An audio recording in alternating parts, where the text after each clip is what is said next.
Among the national budget proposals presented to Parliament is the division of revenue bills, which determines how much money provinces are getting from Treasury. Tabiso Goba has more. This year's provincial budgets comes at a time when National Treasury is urging government entities to tighten their belts. The Gauteng government has already suffered the impact of budget cuts. Last year, it had to let go of over 1,000 assistant teachers due to a freeze on funding from National Treasury. At the same time, the Gauteng government is also under pressure to keep up with its multi-billion rand payment plan to settle its e-toll debts. Opposition parties in the province have urged the Gauteng government to focus its budget towards its core competencies of infrastructure, education and health. Tabiso Goba, Eyewitness News, Johannesburg.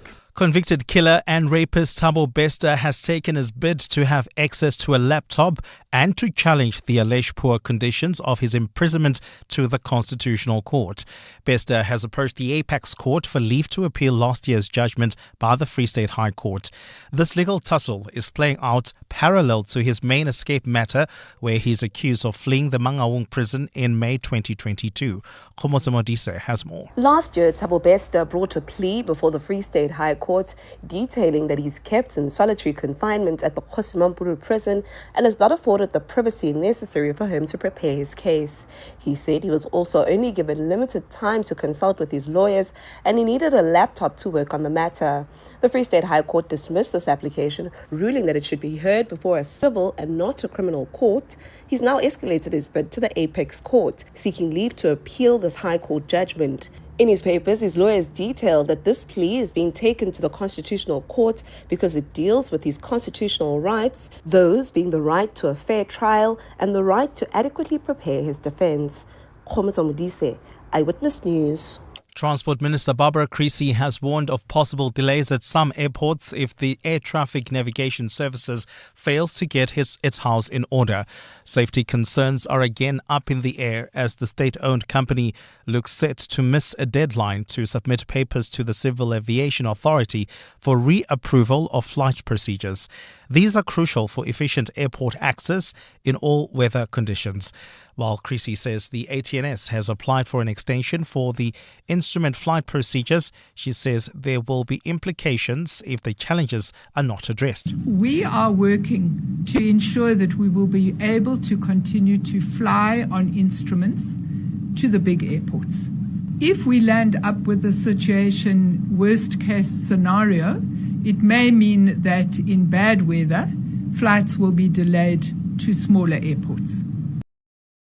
And the White House says Israel consulted U.S. President Donald Trump's administration before it resumed attacks on Palestinians in Gaza. More than 300 people have been killed in airstrikes that started soon after midnight. Israel says it's going after Hamas following the group's rejection of Tel Aviv's attempt to extend phase 1 of the ceasefire instead of moving on to phase 2 of the process as initially agreed. The latest war between Israel and Hamas started on the 7th of October in 2023 when Hamas killed more than 1,200 people in southern Israel, mostly civilians, with 251 taken hostage. The assault triggered an Israeli military offensive that has since killed more than 48,000 people, most of them civilians. White House Press Secretary Caroline Leavitt spoke to Fox News. The Trump administration and the White House were consulted by the Israelis on their attacks in Gaza tonight. And as President Trump has made it clear, Hamas, the Houthis, Iran, all those who seek to terrorize not just Israel, but also the United States of America will see a price to pay. Gold is trading at $3,013.11 an ounce. The rand is at 18.09 to the dollar, 23.48 to the pound, 19.74 to the euro. Brent crude oil is at $71.28 a barrel. And in the traffic, we've got an accident reported on the N12 West. It happened right near the R21 turn off. It's causing heavy delays coming out of Atlas Road. Please be on the lookout there and approach with care. While traveling in Tembisa, we still have got those roadworks along the R21 causing delays in the northerly direction just as you approach Olifantsfontein Road. A cloudy day in store for Gauteng with isolated showers and thunder showers expected. The temperatures will peak at highs between 20 and 23 degrees. The top story in EWN this hour, Gauteng Finance MEC Lebogang Maile will deliver the province's budget today. EWN, in touch, in tune and independent. For the latest, visit ewn.co.za or download the EWN app. 702. We're listening to you. You're with Clement Manyathela On 702. Let's Walk the Talk. Streaming on the Prime Media Plus app. DSTV channel 856. 92.7 and 106 FM.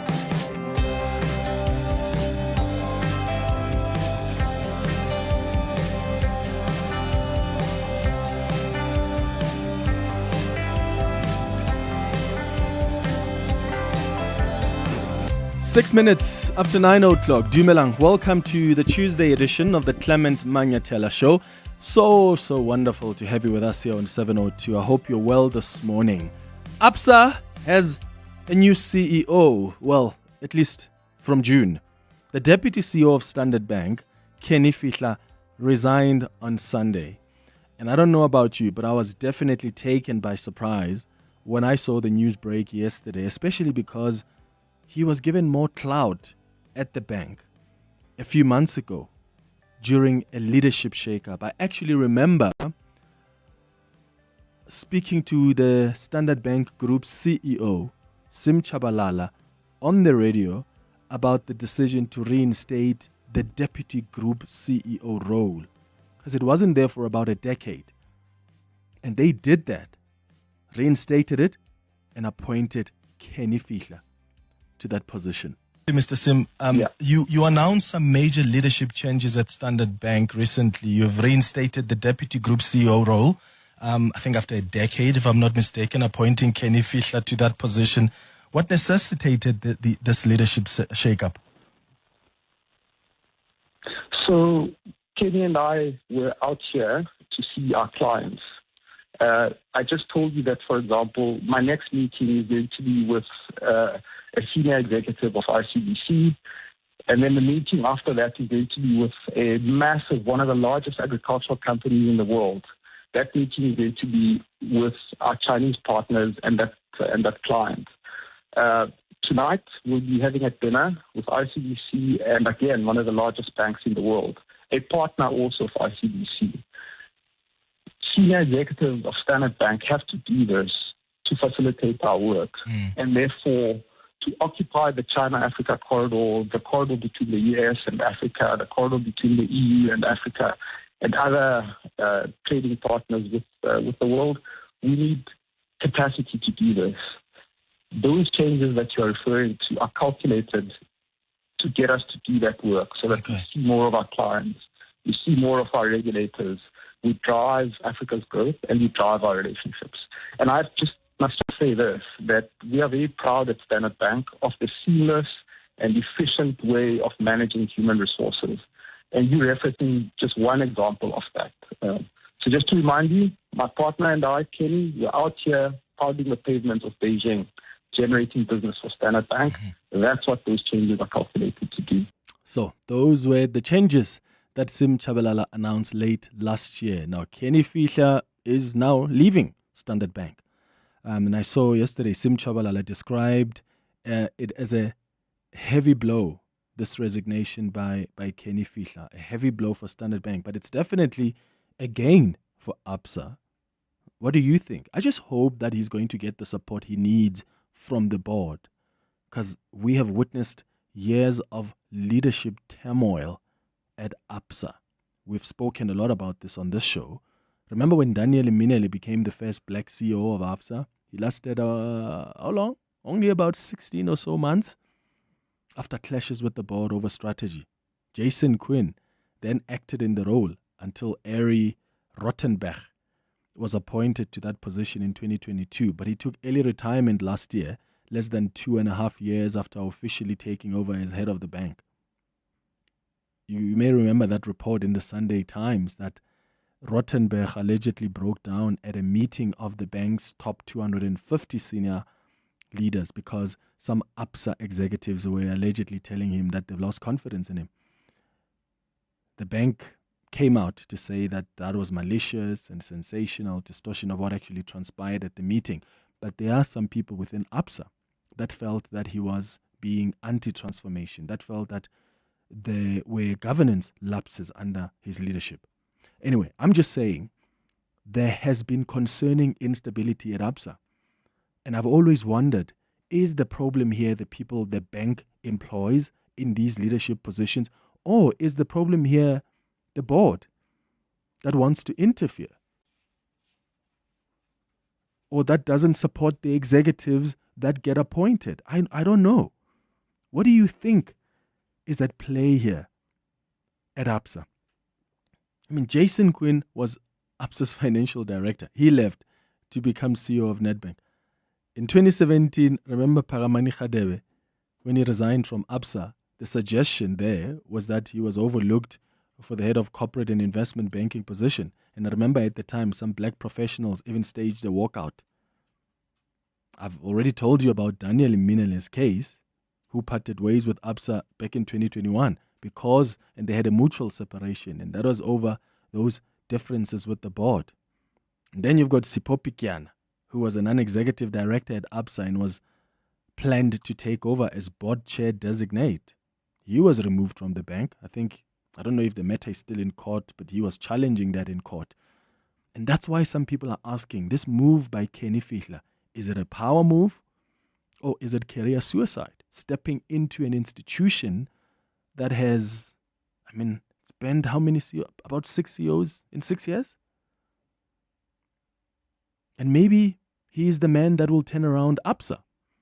Maybe he is the man that ABSA needs to bring about leadership stability. Here's what I'm excited about, and I'm interested in your thoughts. Fihla's appointment at ABSA as ABSA CEO means that for the first time in the history of this country, the largest banks, the top 3 of the 5, your Standard Bank, First Rand, and ABSA, will be run by black CEOs. Capable and highly skilled black CEOs. And I think that's historic. Does that give you any encouragement about transformation in the banking sector? I also don't blame him for leaving Standard Bank. Someone was joking that, this man is 58. And if you don't have certainty about whether or not you're going to be the next group CEO of ABSA, why would you want to stay? There are a number of people at Standard Bank that could potentially be in the running to be group CEO of Standard Bank. If there's no certainty, why would he stay? Let me know your thoughts on 011-883-0702. The WhatsApp line is 072-702-1702. And I know we talk a lot about the appointment of black executives, but does it actually affect systematic dynamics at these financial institutions? Because that's another question you've got to ask, right? These commercial banks, they occupy an essential role in the country's financial system. So having black executives can't just be about the numbers game. That has got to effect changes. And I wonder if you think that's what we see when we see these black executives. Because I'm celebrating the fact that 3 of the top 3 banks in this country are being run by black, capable, highly skilled CEOs. And I'm excited about it because the lack of diversity, it hinders innovation. It hinders social progress. So these executives need to be given space and support to embrace these disruptive changes. But are we actually going to see changes that end up trickling down to us as consumers? Yeah, let me know your thoughts. I'm a keen follower of the financial sector because that is the nerve center of the economy, I think. I think the sector plays an important role as a catalyst for economic growth and development, right? Access to finance and financial services, those things are key to achieving that economic growth and social transformation that we often talk about. So that's why this is of great interest to me. What are your thoughts? Between 10 and 11 o'clock, we're going to be in conversation with Operation Vulindlela. Rudi Dicks is the head of the project management office in the private office of the president. He's going to join us in studio. At 11 o'clock, we do our World of Work feature. Today, we'll be discussing recording conversations in the workplace. How many of you record conversations at work? Is it legal? Is it not? There are people who do so because they're taking notes from a meeting, but some employees do so because somehow they need to record the conversation as a form of protection. But you have to be very mindful of how you use the recordings and ensure that you're acting responsibly and ethically. So what are the do's and don'ts? That's the chat coming up at 11. At 11:30, we're going to do our health and wellness feature, and today we're discussing anal cancer. We haven't made a lot of progress in addressing anal cancer screening and prevention. And I think the absence of even anal pap smears or proper cancer screening guidelines, that leaves people who are at risk vulnerable, especially because this disease is receiving almost no attention. I mean, we know about breast cancer. We always talk about cervical cancer. We always talk about prostate cancer. You name it. We're constantly talking about other types of cancers, but we're paying little attention to other types of cancers that we should also be paying attention to. So that's going to be our conversation on our health and wellness feature today. That's the show coming up over the next 3 hours. Clement Manyathela, streaming on the Prime Media Plus app. DSTV channel 856, 92.7 and 106 FM. 011-883-0702 is the number to dial. The WhatsApp line is 072-702-1702. Something else that I'm interested in your thoughts on. I was so surprised when Mwande Mateza read a story on breakfast this morning during his sports bulletin about this top Red Bull official that has labeled that rookie Formula One driver, Isak Hajra, embarrassing after his early exit at the season opening of the Australian Grand Prix. Remember, we were just talking about it yesterday, the Formula One season opening. This man, during the formation lap, had to retire his car. And he made a mistake. It was a wet track. That happens. He made a mistake. He crashed out during the formation lap, and that went viral because he was tearful. This was his debut. He was so tearful.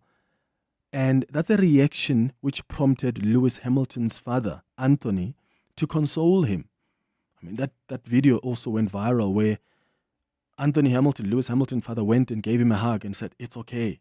These things happen." But now, this top Red Bull official, I think it's Helmut Marko, he's the head of Red Bull's young driver program. He's now unimpressed that this young man was crying because he basically blew out on his debut in Formula One. He couldn't race because he crashed during the formation lap. So now this man who is the head of Red Bull's young driver program says, I'm unimpressed by this man's tears and crying, and now he's challenging that Hajra must contain his emotions in the future. Are you kidding me? This is a young man who was looking forward to racing in Formula One.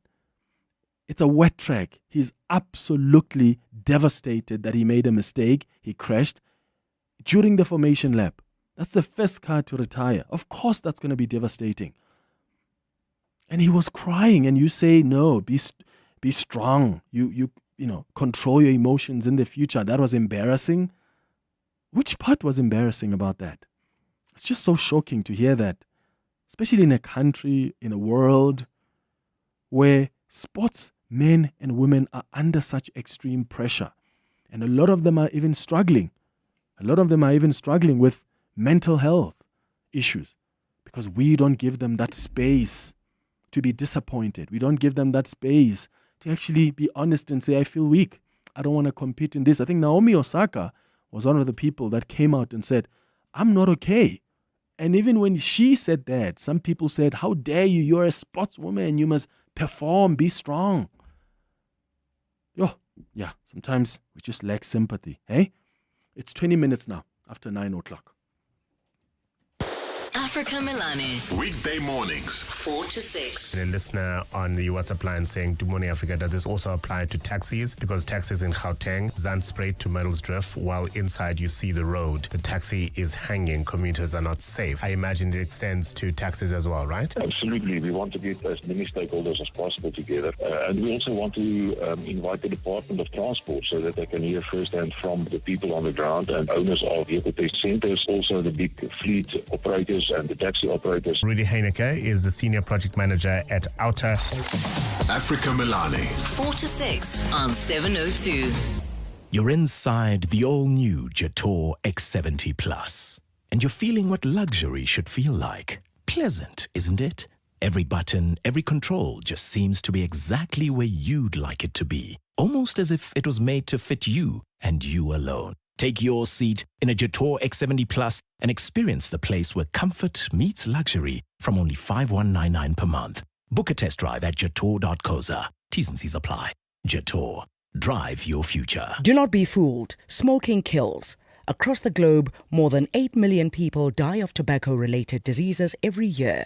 During the broadcast of this radio advert, which is only 60 seconds, 16 people would have died from tobacco. Quit smoking and vaping. If you cannot resist this lethal habit, please protect non-smokers and children. Do not smoke or vape in public places or near children. Inhaling any tobacco product, whether through smoking or vaping, can cause cancer, birth defects, heart, lung, and oral diseases. All tobacco and related products are harmful to your health. This message is brought to you by the National Department of Health. Hi, I'm Lewis Hamilton. Victory demands everything, but the journey is never solo. My team carves the way, data and innovation are my compass. This is how today's champions are made. Drive your success and trade like a champion. CFI, a global leading broker now in South Africa. Access over 15,000 instruments, advanced trading tools, 24/7 support, and superior trading services. Visit cfi.trade today. CFI Financial is an authorized financial services provider. CFI, empower yourself. The Money Show. Weekday evenings at 6. On the next Money Show, the outgoing Group CEO of Old Mutual, Ian Williamson, will take you through the insurance company's financial results. Warren Ingram, the personal finance expert, co-founder of Galileo Capital, will talk to you about good steps for making the best financial decisions when you have children. And then a quick trip around our African continent with Dr. Rutendo Hundwingi. Also, analysis of all of the top business news stories of the day. The Money Show on 702. 702. Let's walk the talk. The Money Show with Stephen Grootes is brought to you by Absa Corporate and Investment Banking. We're invested in your story because your story matters. Absa is a registered FSP. Your voice. Your station. Your open line. Walk the talk with Clement Manyathela on 702. 24 minutes after 9 o'clock. Let's go straight to your calls and WhatsApps. Hi, Clem. Yeah, it's great what you say, that you've got 3 top banks managed by black executives. But if we could simply look at what have those executives done to unlock value for black entrepreneurs, what have they done to transform this economy? What have they done to put together measures to ensure that economic transformation is realized? Black entrepreneurs are in the forefront of economic development.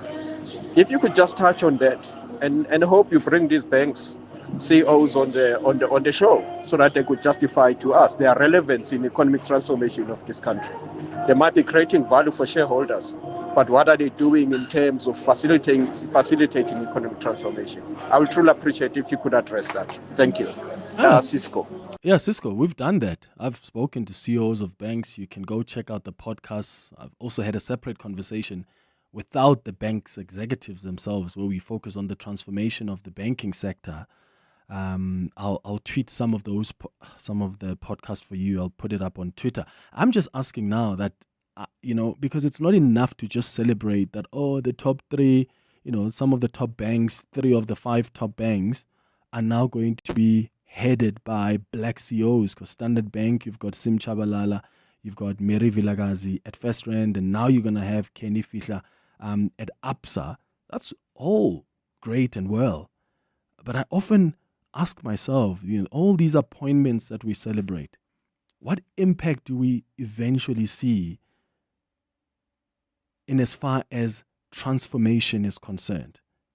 Right? The systematic dynamics at these financial institutions, how are those being impacted by the entrance of these black executives? And that's just something that I often ask myself.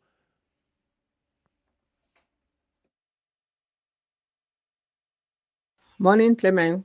I want to let you know that Mr. Fihla is not a BEE employee. He's not a black token. He worked for Standard Bank for years. He's got the experience. He's got the credentials. He deserves the job. Let's not put the color in it because it defeats the whole appointment. It's Veronica. I'm an ex-ABSA staff member. And Mr. Fihla, we were in my niece's lobola negotiations together. He was representing the husband's family. I was representing my niece. My niece is a pediatrician. That's Veronica from Spraiview. Bye-bye. All right, Veronica. Thank you for sharing that with us. If he was a great negotiator during Lobola, I'm sure he'll negotiate well when he gets to ABSA as well on various issues. No, me mentioning his race doesn't necessarily mean that he's there because of that. I mean, when you understand the history of this country, those are things you actually have to appreciate. It's actually weird, I think, that 30 years into our democracy, we're only seeing and celebrating these now. 30 years later, that's when we talk about, because there are skilled, highly intelligent, capable black people who can run banks. They are. Sim Chabalala has proven that. Daniel Minele was proving that until he had disagreements with the board. So that doesn't mean his race then becomes something else. I'm just saying it's something to celebrate, that of the top 5 banks, 3 of those are being run by highly skilled and highly capable black executives. Kaya Sitole is a columnist, is a chartered accountant, joining us now on the line. He's someone else I know follows these issues with a lot of keen interest. Kaya, good morning. Good morning, and good morning to the listeners. So, was this a surprise departure? Was it a dramatic departure? How did you feel when you saw the news break yesterday? I think it was quite surprising, and what made it particularly surprising is that as recently as last year, Standard Bank had reshuffled its executive committee and had given Kenny some significant new responsibilities, which sort of indicated that he was a man in there for the long run. So the idea that he could have been entertaining the possibility of moving to any other institution was surprising for a lot of people. But obviously, it's an opportunity that he's decided he's got one chance to capitalize on, and he's decided to take it. Yeah, I mean, he's been there for about 18 years at ABSA. He is about 58 years old. Was there certainty that this is the man that would take over from Sim Chabalala as Group CEO of ABSA? I mean, of Group CEO of Standard Bank. And if there's no certainty, I mean, why not just decide, here's another opportunity for me. I'm getting closer to retirement. I'm going to grab it with both hands. Well, there's 2 numbers that matter, the number of 60 and the number of 63. The number of 60 is retirement age at Standard Bank, which means he's got 2 years left there. But interestingly, Sim Chabalala also has 2 years there, which means that unless Sim Chabalala leaves earlier than that, or if there's a change in that particular number, then it's unlikely that Kenny was ever going to be CEO of Standard Bank. And obviously, now that we are in the last 24 months of that cycle, it's kind of difficult to imagine what the prospects of being elevated were going to be. On the other hand, ABSA has got 63 as a magical number, which means that from June, he has around 5 years if he stays that long in order to be able to execute that. Now, the reason we say if he stays that long is that ABSA has found a formula of not keeping CEOs ever since Maria Ramos left. We do not know whether they've fixed that, but if they have done so, then he will have a good 5 years there. Yeah, but I mean, if history is anything to go by, let's take if the last 6 years is anything to go by, is this a power move or is it career suicide? Look, I think it's an opportunity. At the end of the day, all he can do is go in there and try and identify what needs to be addressed. And if he feels he can do it, he must. And if he can't, then he must simply walk away. So I don't think he's the type of person who is going to walk into a guillotine and insist on staying there when things are not working out. He's far too accomplished to be stuck with any one entity. So I think the responsibility is for ABSA to give him the opportunity or open up the space that enables him to imprint his legacy on the institution. And if it doesn't work out, trust me, he doesn't need that job. He can walk away and do other things with his life. Yeah, it was interesting to see that, I mean, banking wasn't necessarily his first thing. You know, it wasn't his calling, if you want to call it that. I mean, this is someone who, even at some point, was it an MMC or MEC in Johannesburg? Well, thanks to the apartheid government, he was actually forced into exile. So he only came back in the aftermath of 1994. So we do not know what his career trajectory would have been like had he been allowed to explore all the opportunities that were denied to people like him for a very long time. So when he did return from exile, he did indeed continue on his activist journey. He did eventually become the MMC in the city of Johannesburg just after those new structures had been formed, and he spent a good time there focusing on developing the finance and the finance cluster of that particular structure, the city of Johannesburg, until the opportunity to join Standard Bank came knocking around 19 years ago, and he hasn't looked back. Yeah. Kaya Sitole, thank you so much for your thoughts. Columnist and chartered accountant. That takes us to 9:32. Let's get the latest in Eyewitness News headlines. John Kustas, I see your calls. I'll start with you after the headlines. Sfiso, good morning. Thanks, Clement. Good morning. Gauteng Finance MEC Lebogang Maile will today deliver the provincial budget. It was initially supposed to be tabled earlier this month, but was delayed after the postponement of the national budget.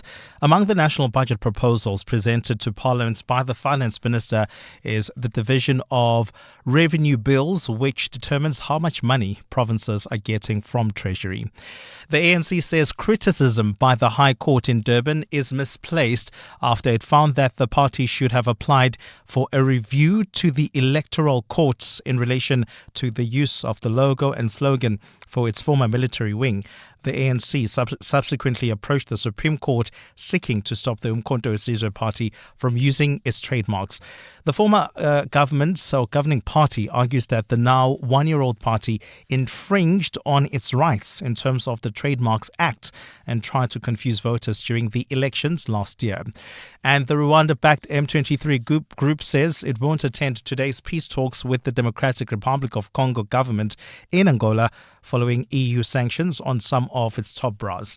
But Kinshasa says it will participate despite the M23's announced no-show. And those are the headlines. This EWN and more at 10 or as it happens. EWN Traffic. Well, at this stage, if you are in the Sandton area, slow-moving traffic. This is heading towards Grayston Drive on the M1 North. There's also slow-moving traffic in Bryanston. This is Grosvenor Road between Bryanston Drive and the N1 Bridge. If you are in the Four Ways area, expect some delays on Leslie Drive. This is approaching Winnie Mandela Drive. Also, bumper-to-bumper traffic on the N1 southbound. This is between Rivonia Road and Winnie Mandela Drive. Look out for those faulty traffic lights in Midrand at Old Pretoria Road and Allendale. Traffic lights also not working in Sharon Lee at Malibongo Drive and Belair, causing some delays. And in Ekurhuleni, there's slow-moving traffic in Boksburg.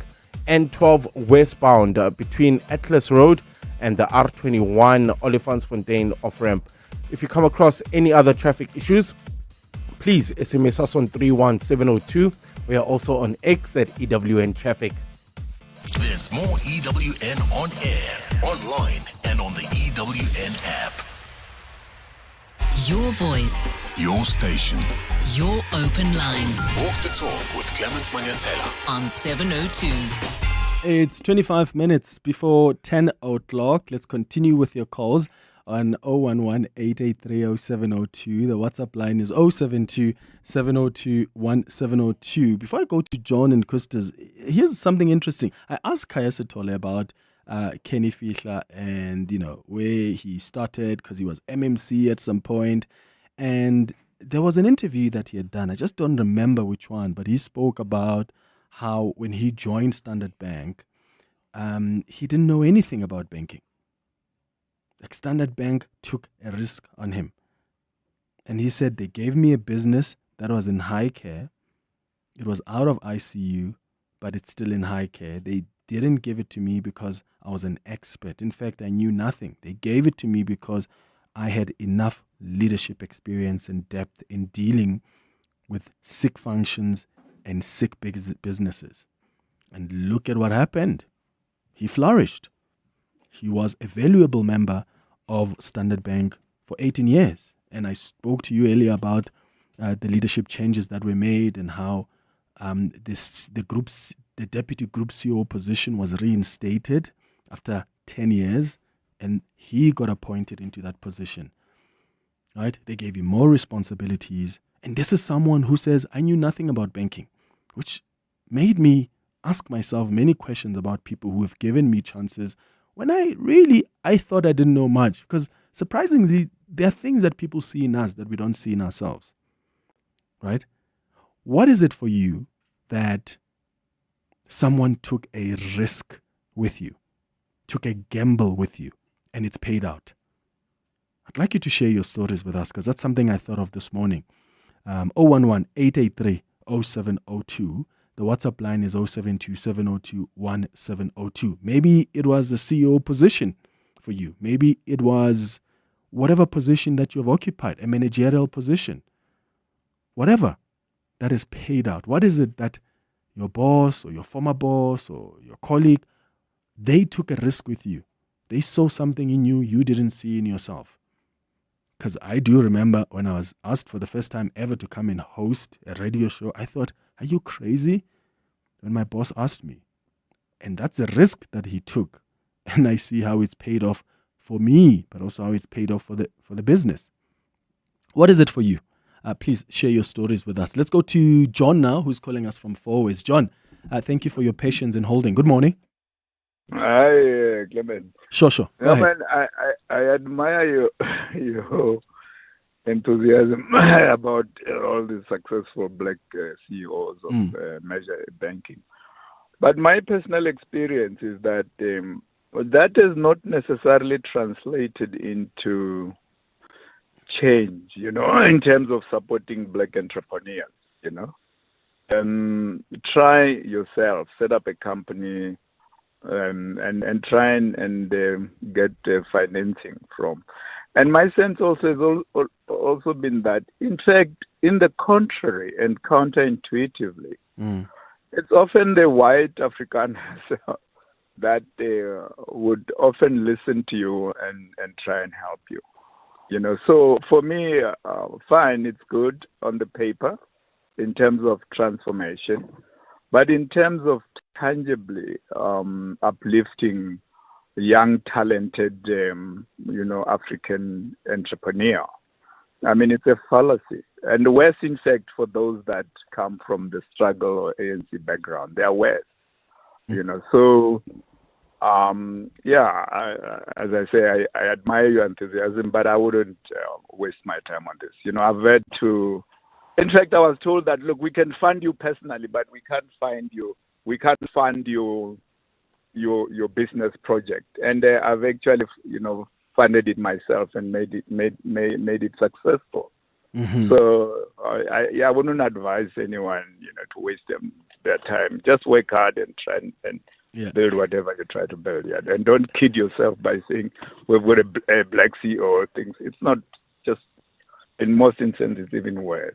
Yeah. Okay, John, thank you so much for your thoughts. John calling us from Fourways. Obviously, every single bank has its own policies, right? Whenever there's a CEO that gets appointed, doesn't mean there's an overhaul of how the bank operates, right?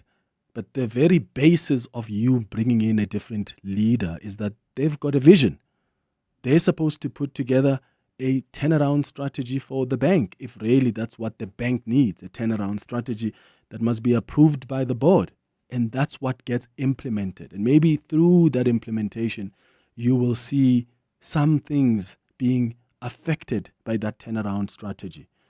And it's not always necessary that when someone comes because they're a black CEO, and then suddenly there's going to be an overhaul on how the bank actually disperses its grants to businessmen or small businesses.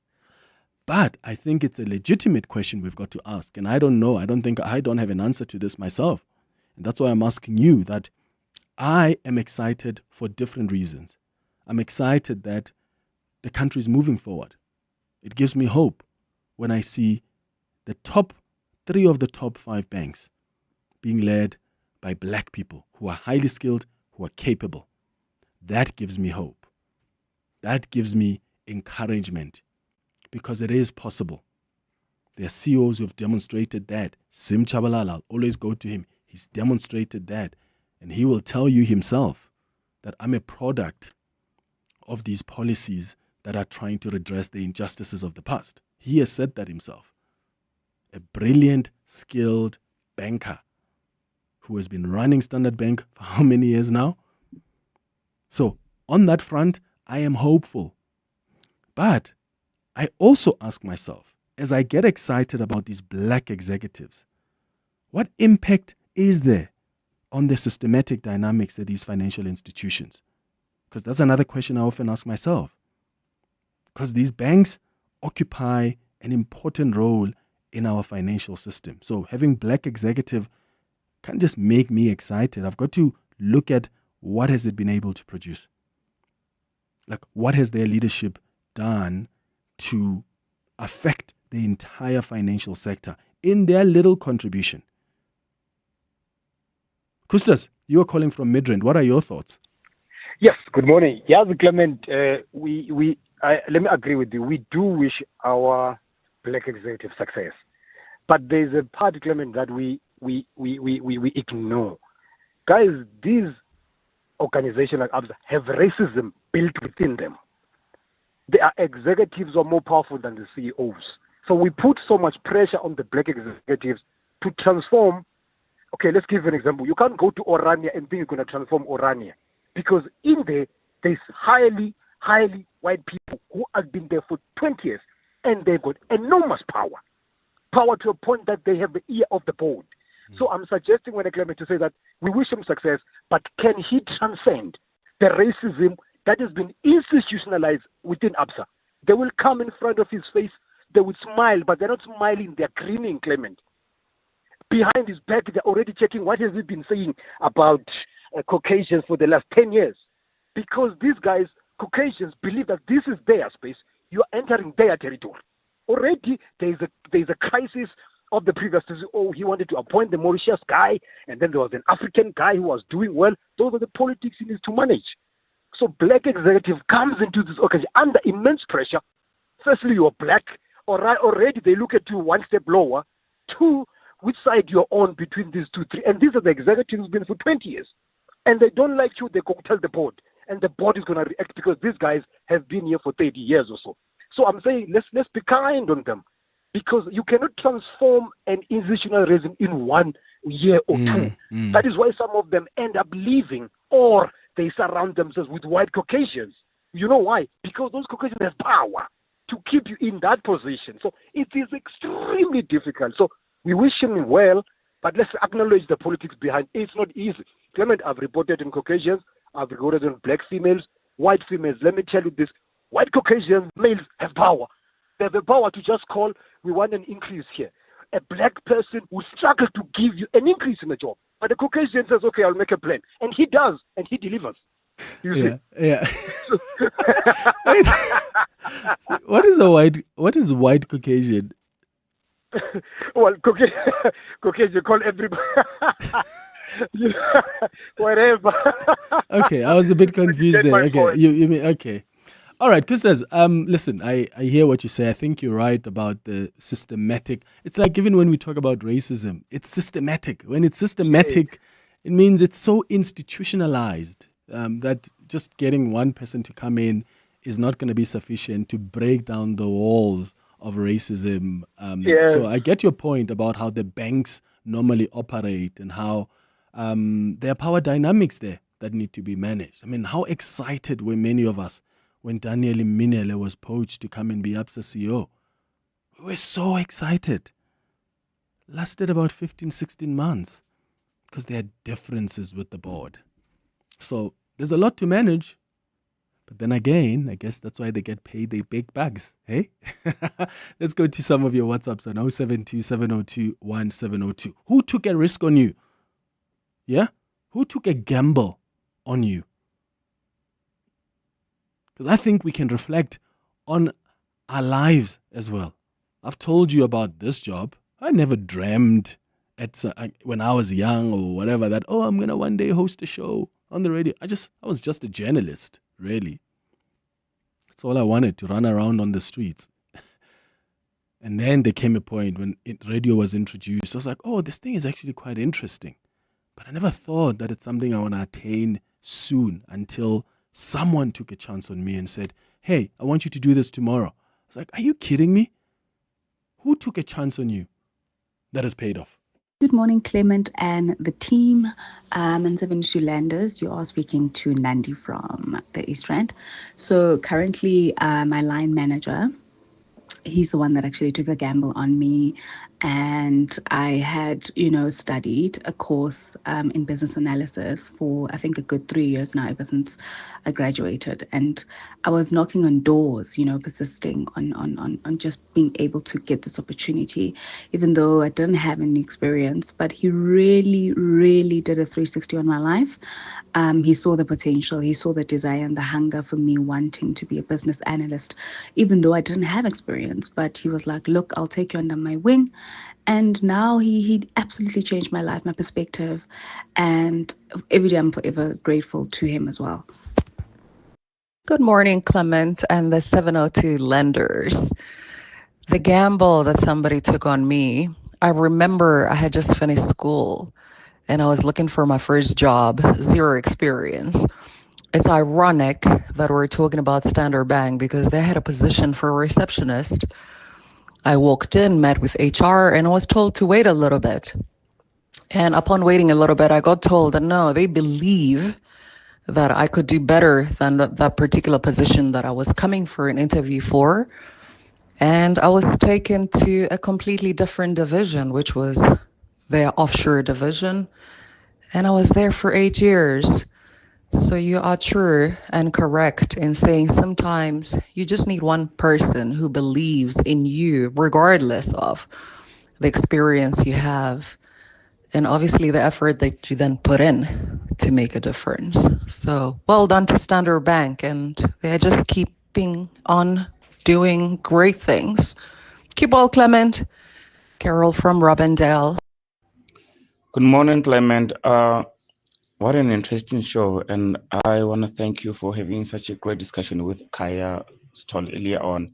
With regards to Kenny's being given an opportunity to Standard Bank without an experience, by the way, did you know that Sim Tshabalala, the Group CEO of Standard Bank, had no experience too? Like, actually he wanted to be a lawyer for human rights, but because he has whatever it takes, like a potential to become such a corporate titan. So I believe as human beings, we should afford each other such opportunities. Yeah, and I like that you say, we need to afford each other such opportunities, because some of us, people have taken gambles and risks on us, but we don't want to do that. We don't want to pay it forward. And maybe this is an opportunity for you and I to also reflect on, who are we taking a risk on? Even in your small little ways, in your household, in your workplace, in whatever you're involved in, what are you doing to pay it forward? Bongani, you're calling from Centurion. Good morning. Brother, good morning, man. How are you doing today? Great, brother. How are you? Good, man. It's cool, man. Cool, brother. Interesting one on this one, on the gamble. I'm not sure if I can mention names of Utuaka, and if I can be allowed.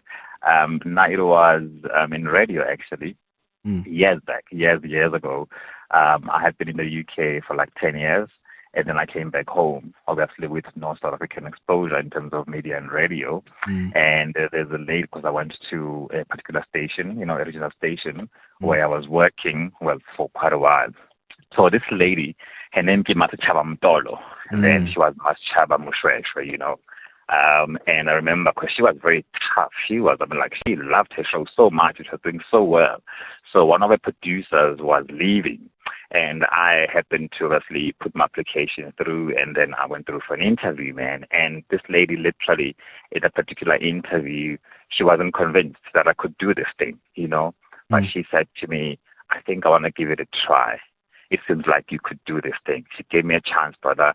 And obviously, she was also reporting to somebody else who took a big trial, a big chance, Lance Klassen, you might know him. And for me, in Ghana, I look at my brother, and today, I've worked with amazing people. Like he's one of the guys that I had an opportunity of rubbing shoulders with in my life. And that gamble literally cost me an amazing future, man, created amazing opportunities for me. And today, I'm grateful to them till today. And I remind him all the time, it feels like yesterday when it all started, and I'm very grateful for that. So it's important that we also acknowledge that those people, they took a risk, by giving us an opportunity when they knew you didn't even have an experience.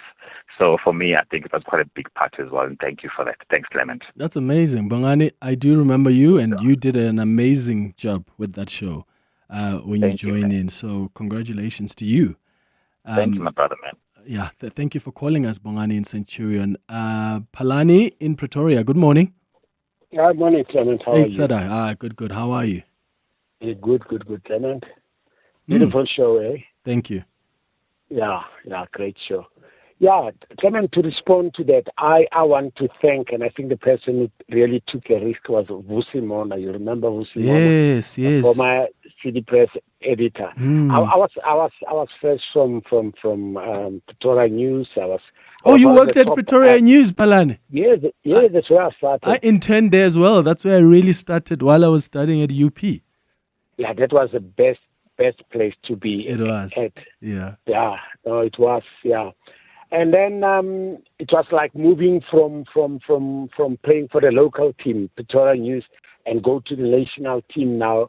When I was I was recruited actually by Alim Paki, who was then news editor, to say I must come over.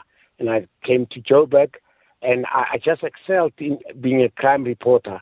And Vusi Mona became the editor after Kulusibia. And Vusi promoted me, said I must be news editor. I said, oh no. But that thing also that I'm from Pretoria, Majitako Jozi Baria Pitori. Yeah. So I was scared of that, and then he said, no, you have it, do it, and I went for it. To an extent that he gave me another position, news editor and regional editor, so I was also responsible for the regions. And I think I excelled. And then Vusi came with a big. After Sunday World was launched in 1999, February 1999, because I had left City Press now for Sunday World. After 7 months, he said, come back. And I came back. And after 2 months, he said the board was looking of establishing a tabloid too. And he recommended that I become the editor of Sunday Sun. And I was on a story in Soweto, and they just called me that afternoon that I'm booked on a flight 9 o'clock to London to go and study as in to go to see how tabloid newspapers operate. And guess what? When I returned, I was appointed Sunday Sun editor, founder editor of Sunday Sun. And it became the second largest newspaper on Sunday after the Sunday Times. And I really thank Vusi up to today to say, he said, Palani, I knew that you will do it. And that Sunday Sun led to the birth of Daily Sun, The Sun, and all other tabloids. And it is amazing how some people can just, pinpoint you. And if I remember, there were many people at City Press before Sunday Sun who are highly qualified from Rhodes and all this, highly respected university with master's degrees. But he said, Palani, you can do it. And I did not disappoint. I must thank, and I must also tell other people that if somebody says, I think you can do it, take the baton and run. Yeah, because sometimes we ask ourselves too many questions about, but am I worth it? Oh, but am I going to be able to succeed? And sometimes just trust in that those people are seeing something in you that you may not be seeing for yourself in that moment. And I think that's a lesson I've taken as well, Palani, because I've said no to jobs where I thought, I can't come and anchor that show because I don't think I'm ready. And I've realized that actually there's something people see in you that sometimes you don't see in yourself. And sometimes just take that leap of faith. Pray about it if you believe in prayer and run with it. Palani Mutale, thank you so much for sharing your beautiful story with us. Dear Clement, in my career, I managed to transform a division. Well, it was full of blacks, but being managed by a white person who was very hard on those people and very racist and inconsiderate in all aspects. But I managed as a black person. I remember when I went there, they didn't want me, they didn't even greet me and all that, but I proved them wrong because I knew what I was doing, and at the end of the day, everybody was happy about me. Though, white people to a black person, they always have their reservations. Morning, Clement. It's less about being black, it's less about being pink, but it's more about implementing the strategic direction that was formulated by the board. If you fail to implement the strategic direction by the board, then it doesn't matter. You will be gone.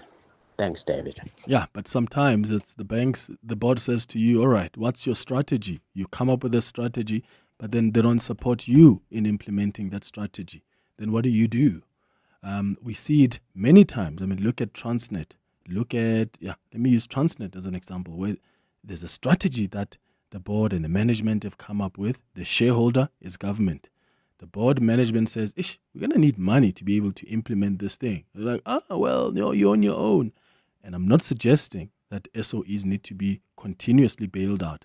I'm just giving an example that there are instances where even government as a shareholder itself will realize that, of course, there's money needed to implement the strategy. But then you don't help out, or you don't even sit to have discussions about how we move forward. That's why you've got CEOs who end up leaving, because they're like, you're asking me to do a miracle.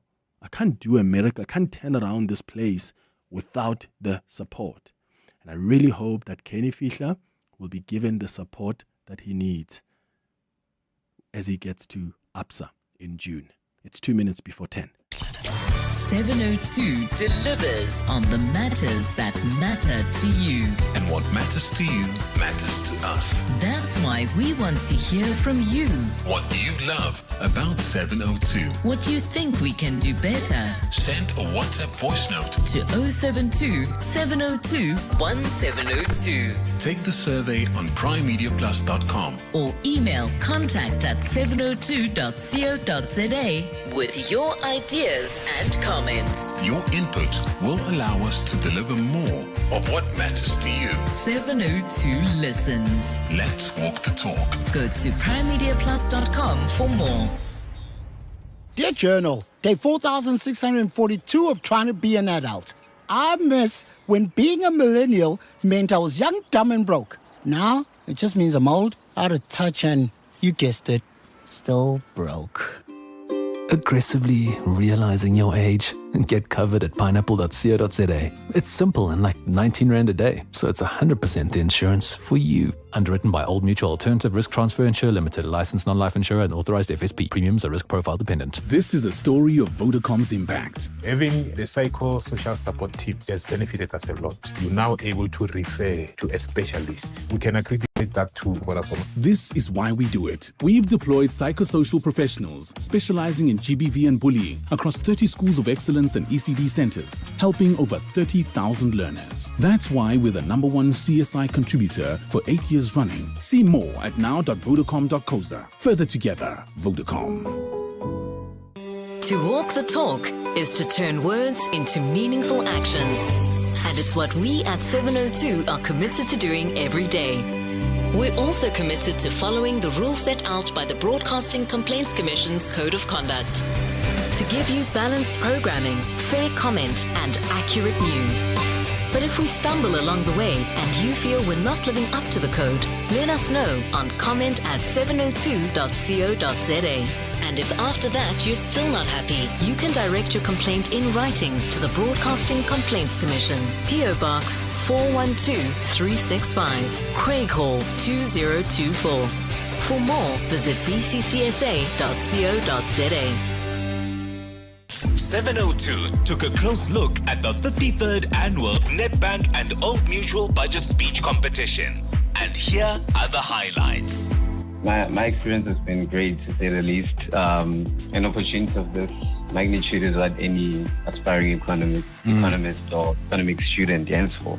Nedbank and Old Mutual gave us the opportunity to exchange perspectives with some prominent economists, policymakers, and corporate leaders. Sure. Yeah, it's an opportunity I wouldn't have had I not entered the competition. The Nedbank and Old Mutual Budget Speech Competition, empowering Africa's future leaders on 702. This is EWN. Good morning, I'm Sfiso Zulu. Gauteng Finance MEC Lebogang Maile will today deliver the provincial budget. It was initially supposed to be tabled earlier this month, but it was delayed after the postponement of the national budget. Among the national budget proposals presented to Parliament is the division of revenue bills, which determines how much money provinces are getting from Treasury. Tabiso Koba reports. This year's provincial budget comes at a time when National Treasury is urging government entities to tighten their belts. The Gauteng government has already suffered the impact of budget cuts. Last year, it had to let go of over 1,000 assistant teachers due to a freeze on funding from National Treasury. At the same time, the Gauteng government is also under pressure to keep up with its multi-billion rand payment plan to settle its e-toll debts. Opposition parties in the province have urged the Gauteng government to focus its budget towards its core competencies of infrastructure, education and health. Tabiso Koba, Eyewitness News, Johannesburg. Joburg City Power CEO Chifuralo Mashava says she's not worried about her position at the entity. The Auditor General recently released a scathing report casting doubt on whether the utility can continue to stay afloat. The organization has also been hit by allegations of corruption, but Mashava says since she took to the helm in 2021, things have been improving. I couldn't possibly expect to sit on this chair and not have to deal with this type of pressures, because the ones that came before me also had to deal with this. And I think it gets compounded by politics that's always at play in a public sector, but one has to focus on their job. The ANC says criticism by the High Court in Durban is misplaced after it found that the party should have applied for a review to the Electoral Court in relation to the use of the logo and slogan for its former military wing. The ANC subsequently approached the Supreme Court seeking to stop the Umkhonto weSizwe party from using the trademarks. The former governing party argues that the now one-year-old party infringed on its rights in terms of the Trademarks Act and tried to confuse voters during the elections last year. Zolega Kodasha reports. After the Umkhonto weSizwe party successfully applied for registration, the ANC objected to the registration with the IEC. However, after the electoral body dismissed the appeal, the ANC sought relief with the KwaZulu-Natal High Court. But Section 20 of the Electoral Commission Act places the jurisdiction to review a decision taken by the IEC with the Electoral Court, which is a stance emphasized by Judge Mahindra Chetty of the High Court. But the ANC submits that this is a matter concerning trademark rights and passing off, and not electoral matters, adding that just because it laid its objection in the wrong platform does not prevent the correct platform, that is the High Court, from entertaining the matter. Thus, it submits that the jurisdiction objection fails, and the electoral bodies had no jurisdiction to determine whether the MK party's name and symbol infringe the trademark and common law rights of the ANC. Zolega Kodashe, Eyewitness News. And the Rwanda-backed M23 group says it won't attend today's peace talks with the Democratic Republic of Congo government in Angola following EU sanctions on some of its top brass. But Kinshasa says it will participate despite the M23's announced no-show. The M23, which has taken parts of the DRC's mineral-rich east yesterday, accused certain international institutions of deliberately sabotaging peace efforts, referring notably to sanctions imposed by the European Union. Angola's presidency insisted late last night that the talks are on track. Gold is trading at $3,013.11 an ounce. The rand is at 18.09 to the dollar, 23.48 to the pound, 19.74 to the euro. Brent crude oil is at $71.28 a barrel. Well, at this hour in Edenville, expect about an hour delay. This is on the R24 westbound between Edenville Road and the Gilulis interchange. Also slow-moving traffic in Benoni on Rangeview Road between Dube and Tom Jones. A cloudy day in store for Gauteng with isolated showers and thunder showers expected today. The temperatures will peak at highs between 20 and 23 degrees. The top story in EWN this hour, Gauteng Finance MEC Lebogang Maile will today deliver the province's budget. EWN, in touch, in tune, and independent. For the latest, visit ewn.co.za or download the EWN app. What are the matters that matter to you? 702 listens. You're with Clement Manyathela On 702. Let's walk the talk. Streaming on the Prime Media Plus app. DSTV channel 856. 92.7 and 106 FM.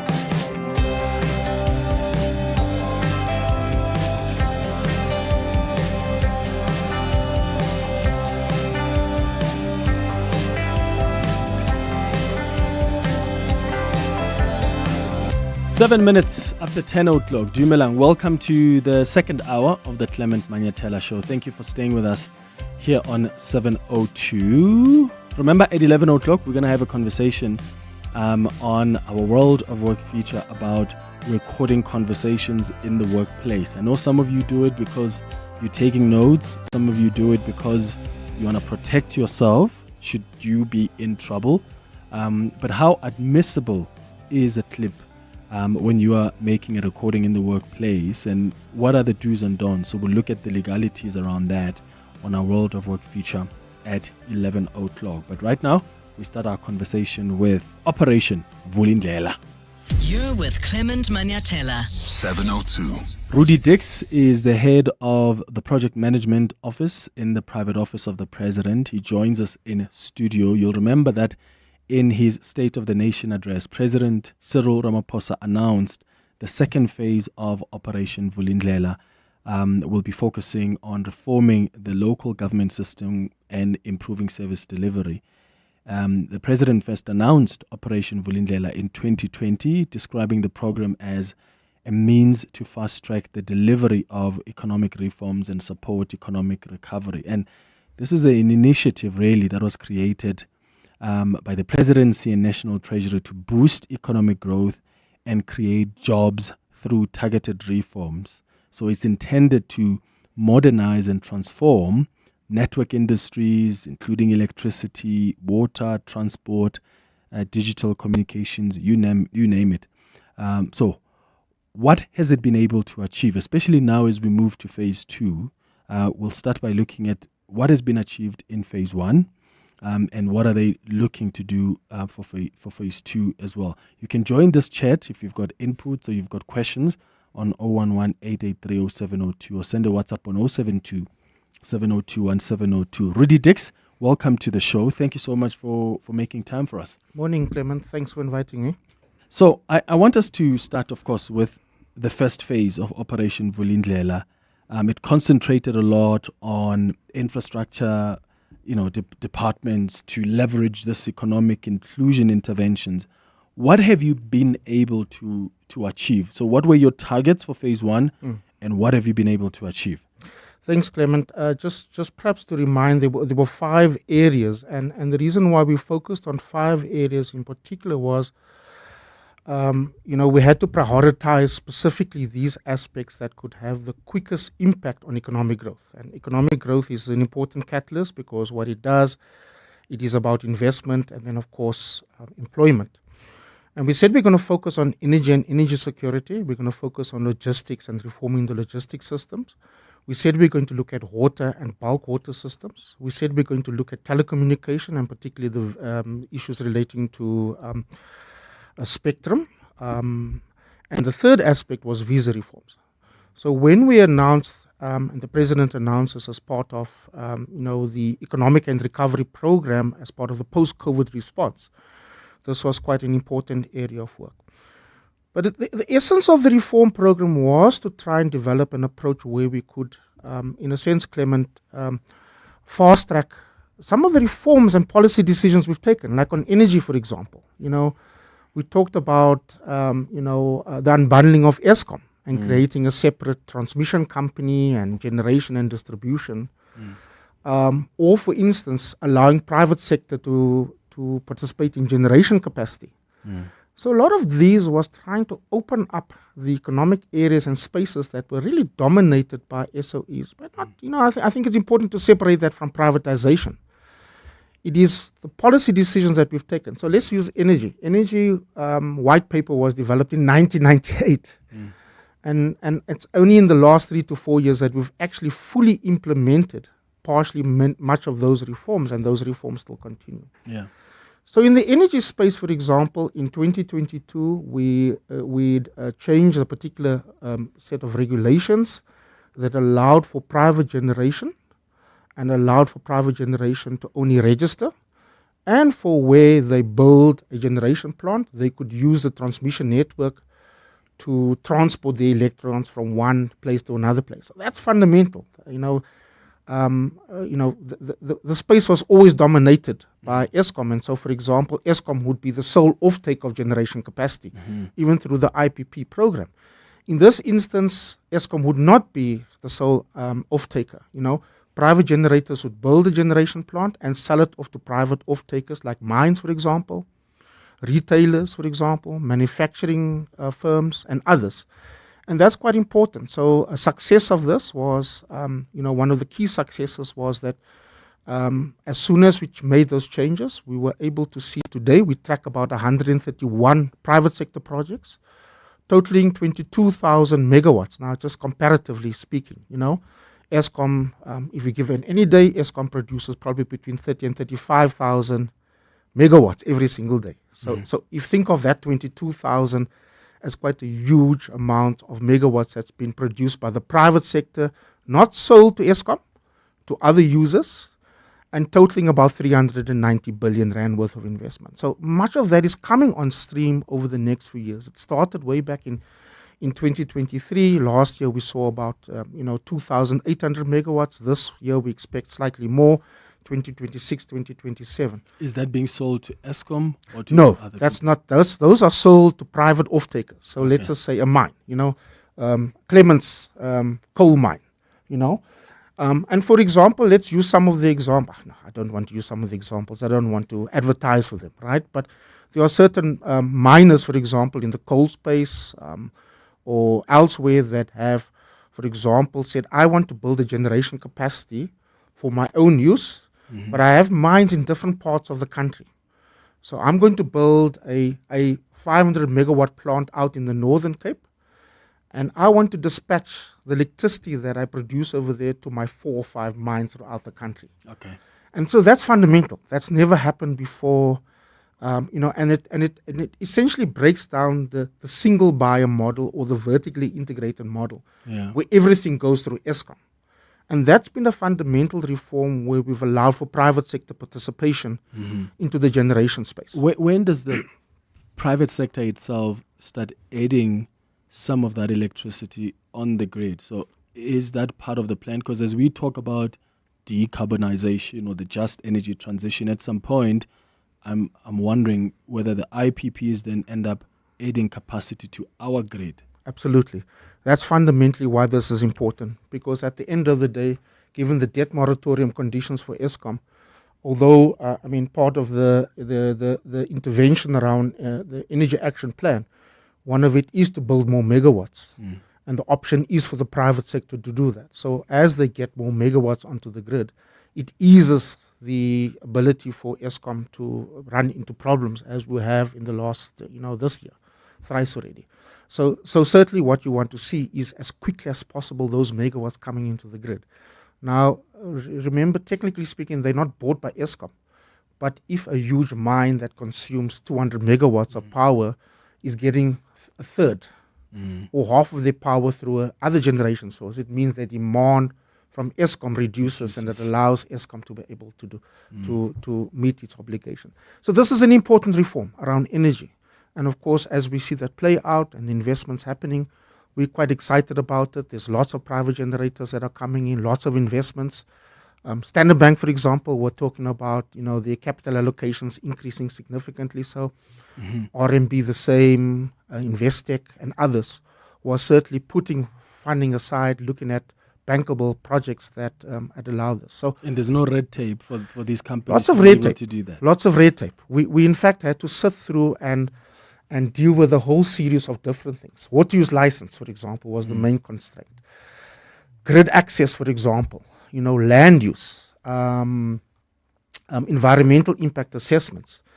And Clement, what we then did, because when we changed the law, we kind of said, but you guys had asked for this. Where's the investments? And they said, well, we can't do investments because we're stuck in red tape, We got to wait a year for a water use license. So one of the things we did do with the Department of Water and Sanitation is to redesign the water use license application system, the HULA system. And 70% today of all applications are done within 3 months versus what they were more than 1 year. Environmental impact assessments, for example, we were able to reduce it from excess of 6 to 12 months to also under 57 days, So these are important red tape introductions. We launched what we refer to as an energy one-stop shop. It still exists today. And we're hoping that we could, for example, use that energy one-stop shop for other sectors, Okay.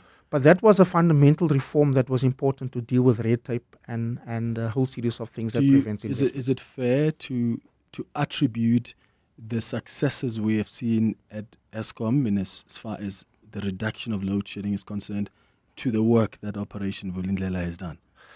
It's a combination. It's a combination of different things. I think the fact that the president has taken this as a central part of his intervention and appointed the Minister of Electricity. The fact that we set up the National Energy Crisis Committee, chaired by himself and taking responsibility. The fact that Operation Vulindlela were doing some of the interventions to support both the president and the minister. Yeah. The fact that we got new leadership in Eskom with Dan Marakane and some of the others. I think they're all combinations of a different thing. But I want to, err on the side of caution. I mean, we always said the only way we can resolve our electricity crisis is if we have more megawatts. And we got to make sure that that does happen, So all of these things are quite critical. The major thing, as we wait for private sector investment that has helped, for example, to alleviate the grid, is the fact that we've seen a doubling of PV rooftops. So you and I, the middle class and the wealthy have put up rooftop PVs to get themselves also less dependent on the grid, on Eskom. And so you've seen that, for example, doubled over the last year and a half. And that's quite important because it shows again that households were able to depend less and use their own energy sources, given that we have the best PV resources. I want us to run quickly through the others. We've dealt with energy now. What about water? Because that's the next crisis now. Absolutely. When we did the first phase of water, it was really looking at setting up the National Water Resource Infrastructure Agency. So we were dealing with systemic changes that would help in the short to medium term to deal with that. So we set up the National Water Resource Infrastructure. Think of that as a SANDRAL for water, where we needed to have a single body that can look at investment in securing water for the next 30, 40, 50 years, right? Because that's important. Bulk water pricing was an important strategy also, since that was inconsistent. The next phase, as you probably were going to talk about, is how do we deal with distribution of water? That's where it's at. And so we got to think through how we deal with the systemic challenges that are there, particularly around maintenance in municipalities. This municipality, of course, high non-revenue water, which is just water losses that we can't account for, in excess of 40%. eThekwini, for example, when we started last year, similar, 62% non-revenue water losses. And you see that steady growth in non-revenue water losses because of poor maintenance, because of a whole series of different things that have caused that. So water is certainly that. As I said, the one thing that we do is to try and improve water use licenses. So that's a win that I think is important, because one of the key concerns that investors have raised: why does it take us more than a year to get a water use license? Please, guys, can you just build efficiency in the system? And we did help the department, for example, to do that. Yeah, and I think, at the end of the day, this is about red tape. Yeah, because I was speaking to someone just yesterday who's building up a portfolio because they have to tender with government, and the amount of work they have to do. And I was just asking, because I took a keen interest in, what does it take? Like the documents you need to get, you need to drive all the way to Pretoria, do this. It's just, it makes it impossible to do business with government. Clement, and Sipho Nkosi was appointed by the president to cut the red tape. I had him on the show, and he himself was frustrated by the same red tape he was supposed to cut. Look, I think what we've done is to try and deal with a lot. Look, there's always going to be red tape. I fall on my sword. I think fundamentally your point is correct. We got to make smart decisions around how we manage this, because you got to have some degree of red tape. For example, if you don't deal with red tape around food regulation in municipalities, what happens when kids die, right? So you got to enforce that. Now, some people complain about, the Department of Health regulations around this is onerous. Or for example, applications for connection to the grid. If you're getting some unqualified electrician to connect you to the grid because you want to save cost of doing it, these are the things that are important. But there's certainly some easy wins, right? Like, for example, building permits and the process. And a lot of these things are such an important part, but you can translate the period, right? Like why does it have to take a year for you to get a water use license when you can do it in less than 3 months? So you got to design efficiency in the system, and that's what we've learned, for example. The same with environmental impact assessments. If you can do an environmental impact assessment, let's think about many of the mines have built their PV plants on mining land. You're destroying the land by digging a hole, which is worse than putting a PV plant on top of the land. You're actually not, you're not messing with the land. You're simply putting a PV plant in. Your impact assessment should be less onerous than when you're doing and digging a hole for mining. So I think certainly we got to think about this, in a way that I think would be quite critical. One of the things that we got to do, and part of the responsibility that I have, different to Ovi, is the red tape work. So we're continuing Sipho Nkosi's work, and specifically looking at a number of things like visas, for example. This is another area that let's get into that one. Yeah. So because I've seen there've been movements there. Yeah. What have you been able to move, and how is that going to at least affect and have an impact on our economy? Absolutely. So the one critical thing we did was, Mavusa Msamang, the former Director General of the Department of Home Affairs, him as one of the veterans of the ANC, for example, very technically sound, did a report for us on what we should do around the visa reforms. And one of those things that we did, for example, was introduce a visa that allows, for example, companies to manage their own visas, and this was an important part of the system, right? We introduced, for example, a points-based system, and we got to implement that right now. That was quite a critical area of the work that we've done. And so a lot of this was to smooth out, for example, some of the stuff that have been critically impacting on businesses to be able to invest, and where multinationals invest, we're able to do that, right? What's nice right now in the next phase, we're looking at a fully electronic travel authorization system. And we did this during the World Cup, by the way. We had millions of people coming to the World Cup, and no one asked, kind of like, how did we do it? How we were successful to facilitate millions of people coming into 2010? It's because we had electronic travel authorization system. And this is a simple. How did that work? I mean, most ETA systems basically work today. If you travel, I attended the conference of the parties, which is the COP thing, and we went to Dubai, and you on the system, you apply, you punch in your details, they ask you for limited number of documentations relevant to ensuring that you are who you are, and 30 minutes later there's an acknowledgement on the system, and then a few hours later they issue you an electronic visa, right? And you print it out or you screen grab it on your phone, and that's sufficient enough with your travel documentation to show that you can have access. Now, of course, that's for how many days? Like maybe 3 days or? It depends on the system. So, I mean, just think about it for tourism. You give a month visa or 3-month visa. The point is not, for how much you apply for. The point is, how can I get quickly access if I'm not going to do anything that's going to break the law? So the vast majority of Chinese, for example, would love to visit us because they like South Africa. South Africa, for example, has the best of both worlds. You can come here to Sandton and shop and have, all the trimmings of a beautiful city. But I can travel another 100 kilometers and I'm in the bushveld. Yeah. Right? And so this is important. But how do I come here and make it easier for me to do that? And I know I'm going to go back home.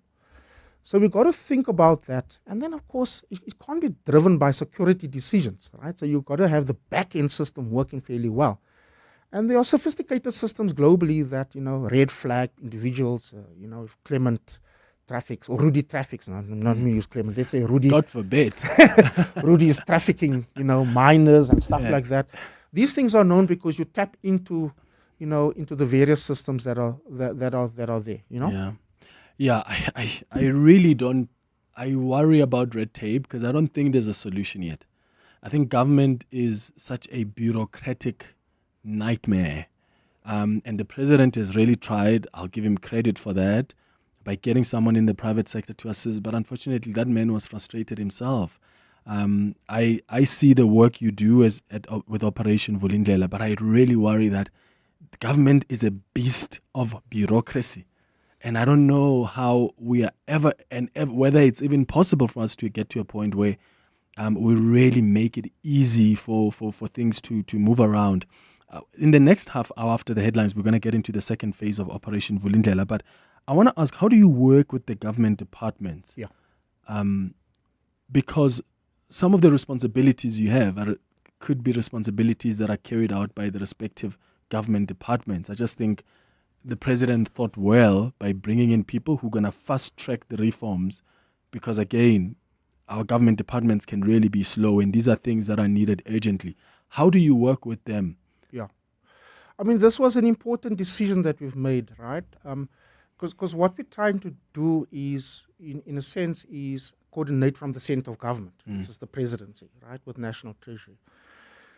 And the reforms, and this is pertinent to point out that we don't implement, Clement. So our responsibility is not to implement. Our responsibility is to try and ensure that we support the implementing departments. And so we define that quite clearly. So when the reforms have to happen, there's an implementation plan that is signed off by the minister and the director general and the department. We then track that. We intervene if there's a request, or we raise and hold people accountable. Because that's quite important. You've got to have that distinction. I mean, you can't have a presidency that's going to implement. Then there's no reason for other departments. Departments have a functional responsibility in their mandates that are there. You've got to support and ensure that it does happen. So energy is an important area. Logistics, again, Transnet, and the work that we're doing to improve the rail efficiency and port efficiency. We've got to work with the Department of Transport. And Minister Creasy, for example, there is quite, well attuned to the reform program and is able to implement much of the reform program. So stay away from implementation. That's critical, because then you're delving into an area that is not your mandate, right? And this is your bureaucracy somewhat is that. But what's the point of planning and coming up with ways to fast-track reforms only to be frustrated by the slow implementation in the government. But that's where the trick is. That's why the implementation plans are such an important part. So for example, as we did in phase 1, we are now going to develop an implementation plan which is very detailed. So it's very specific. You got to do X, and we got to say by when, right? So you're familiar. We do quarterly reports, So we have a dashboard there that indicates who's behind and not behind. Many departments don't want to be behind and don't want to be red, right? So that's quite an important part. And the ownership of the program is politically owned by the president. And so there's potentially engagements also with ministers when they form behind. And so this is an accountability mechanism that the president has also built into the system. So if you're behind, you can't be frustrated. You've got to say to us, sorry, if I set the end of March to achieve this, but I can't, you got to say, I can't achieve this because of this reason, not because I just can't achieve that. Yeah. Right? And so that accountability mechanism is quite an important part of the way that we approach OV. And many of the ministers are attuned to it, but they also enjoy the systematic changes in the standard bureaucracy, that there's a different way of trying to deliver and execute implementation. And so that excites, I think, a lot of the ministers, that some of them are frustrated with the slow execution. They themselves also raise bureaucracy as a problem in achieving some of their goals. When do we start seeing the benefits of the programs that Operation Vulindlela is making? Because you and I can have this conversation on air. Someone listening to us at home or in the car, in the office, is thinking, how does it affect me? Yeah, true. The economy is still not growing at the rate it should be growing. There are still crazy high levels of unemployment. We still have the challenges that we have. And the president promised, when I implement these reforms, there will be an impact. Yeah. I mean, to be frank with you, that is a big concern for us, because doing the reforms is about driving growth, right? And when we did the initial modeling, we said that if we do the reforms over the next... Now, people can't wait for 5 years, but we did this model. We said over the next 5 years, we should see a 3 to 3.5% increase on the baseline. Now, that's very different to the 2% less growth. And if you get 3 to 3.5% growth on the baseline, that's when the multipliers kick in for employment and job creation. When are we expecting to hit that mark? Well, Clement, again, it depends on how confident people are that we're driving the reform fast enough, how confident the people are that we're sticking to it, and how confident we're creating an environment for private sector investment. But based on your pace now, yeah, are you seeing that in 4 years? Are you seeing that in... Well, I mean, we through the business collaboration, for example, we're saying that we should try and see 3% growth as quickly as possible. I mean, a lot of, for example, what was suggested was that we want to see at least 3% growth in the next year or two. We got to sustain that. So it's not just a blip, right? It's not just we're doing 3% 1 year. I mean, again, we got to create my point about this is that you got to create an environment for investment, and then you got to sustain it. So it's not just we're attracting you to invest, but we got to sustain that with the reforms, reducing red tape, make it easier for people to invest. The multiplier of that, if it's high, is that unemployment is then decreased. Okay, it's 10:32. Let's get the latest in Eyewitness News headlines. When we come back, we'll focus on phase 2 of Operation Vulindlela. What is it going to be focusing on? What questions do you have for Rudi Dicks, who is the head of the project management office in the private office of the president? We've been discussing phase 1 of Operation Vulindlela and what green shoots or progress they've made. What questions do you have? Have you been observing work? Maybe you want to weigh in on this issue of bureaucracy, because I really think that's really the albatross. How have you been affected by it? How do you think we resolve it? Sfiso, good morning. Thanks, Clement. Good morning. Joburg City Power is looking at purchasing electricity outside of Eskom to become profitable again. The Auditor General has raised doubts over whether the power utility can stay afloat after its total liabilities exceeded its assets by over R1 billion.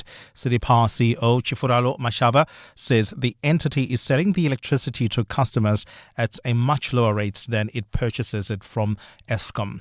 2 men charged with robbing and raping female students in Limpopo will remain behind bars after their bail application extradition was postponed. Ntsako Mathebula and Tiza Mamatlepa appeared before the Bulabedu Magistrates Court in Limpopo yesterday. They allegedly broke into a house accommodating female students in Palapadi village last month. And China has called for steps to be taken to prevent a humanitarian disaster in Gaza after Israel unleashed its most intense strikes on the territory since a ceasefire. Israeli Prime Minister Benjamin Netanyahu and his Defense Minister Israel Katz have confirmed that they ordered the fresh strikes on the already battered Gaza Strip. More than 400 people were killed in the attacks after midnight. And those are the headlines. This EWN and more at 11 or as it happens. EWN Traffic. At this stage, leaving the Joburg CBD, expect some delays. This is in the Selby area on the M2 westbound between the Crown Interchange and Main Reef Road. Also in the Tembisa area, heading towards Pretoria.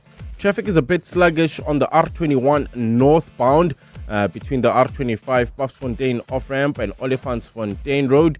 In Benoni, heading towards Brakpan, expect delays on Rangeview Road between Dube and Tom Jones. Also, look out for those faulty traffic lights in four ways at Witkoppen and Cedar, as well as in Kyalami at the R55 and Main. I'll have your next Eyewitness News traffic update just after 11. There's more EWN on air, online, and on the EWN app. We want to hear what you have to say. Go to 702 Listens on primemediaplus.com and share your views. We want to deliver more of what matters to you. 702 Listens. Let's walk the talk. Did you know life insurance is a great way to ensure the property you own or intend to buy is covered and stays with your family if you're not there anymore? Without Surance Life Insurance, a 27-year-old female could pay just 339 Rand a month for 2 million Rand cover. With no medicals for qualifying clients, Outsurance Life offers quality life insurance that's quick, convenient, and affordable.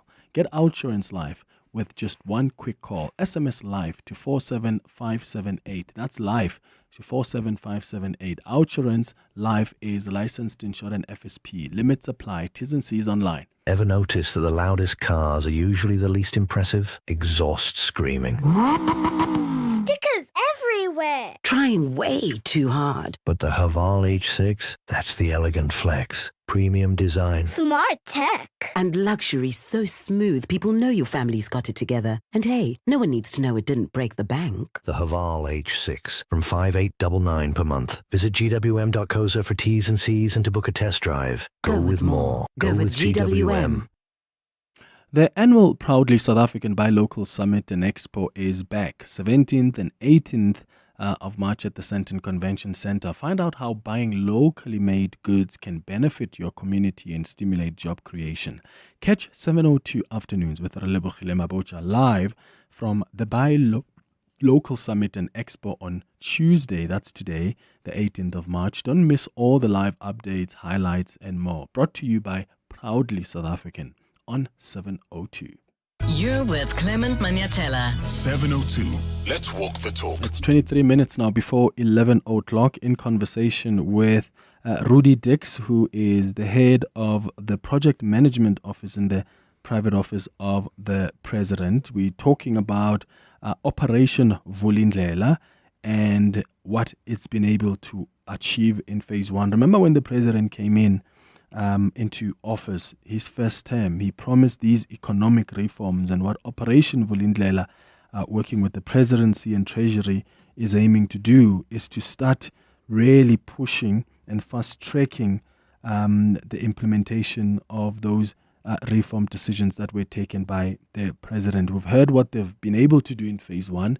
We'll touch on what phase two will be focusing on, but I want you to also weigh in on this conversation. You can call on 011-883-0702 or send a WhatsApp on 072-702-1702. Hi, Clement. With regard to the red tape on water use licenses, environmental impact assessment, I'm involved with those. It's actually more about the capacity and experience of officials who review and make decisions. But because they can't differentiate between an application that requires more stringent requirements and less stringent requirements, there's indecisiveness from the officials, and we're still experiencing long delays. Bazooka from Pretoria. Yeah, ready? No, Bazooka's right. I mean, I think this is something that we try. I use the example of land use, for example, and an impact assessment when you're building, you got to do an EAA for doing a mine versus an EA for building a PV plant on mining area. And of course, those are two distinct features around how you would do an environmental impact assessment. So certainly I think that is something that is correctly spot on. I know that the Department of Water and Sanitation Department of Environmental Affairs is looking at significantly improving the system, and they've done that over the years by reducing it. There are, of course, I mean, it's not a generality, but there are specific cases where, as you know, for example, it goes on to extended periods depending on the complexity. The water use licensing system, for example, has reformed, and so the complexity always is in areas where there's water scarcity. And so the sort of water use license that have been applied for, and I know in Limpopo, for example, there's always been delays because of the scarcity of water, for instance. But I think generally speaking, from what we track on the data, is that there's a broad improvement in trying to improve those two biggest constraints. There are many other constraints as well. Because remember, you've got this complexity of the bureaucracy that is layered. So you've got national regulations, you've got provincial regulations, and then you have municipal regulations. What we've been able to do is, in a sense, try and smooth out and reduce levels of efficiency at national.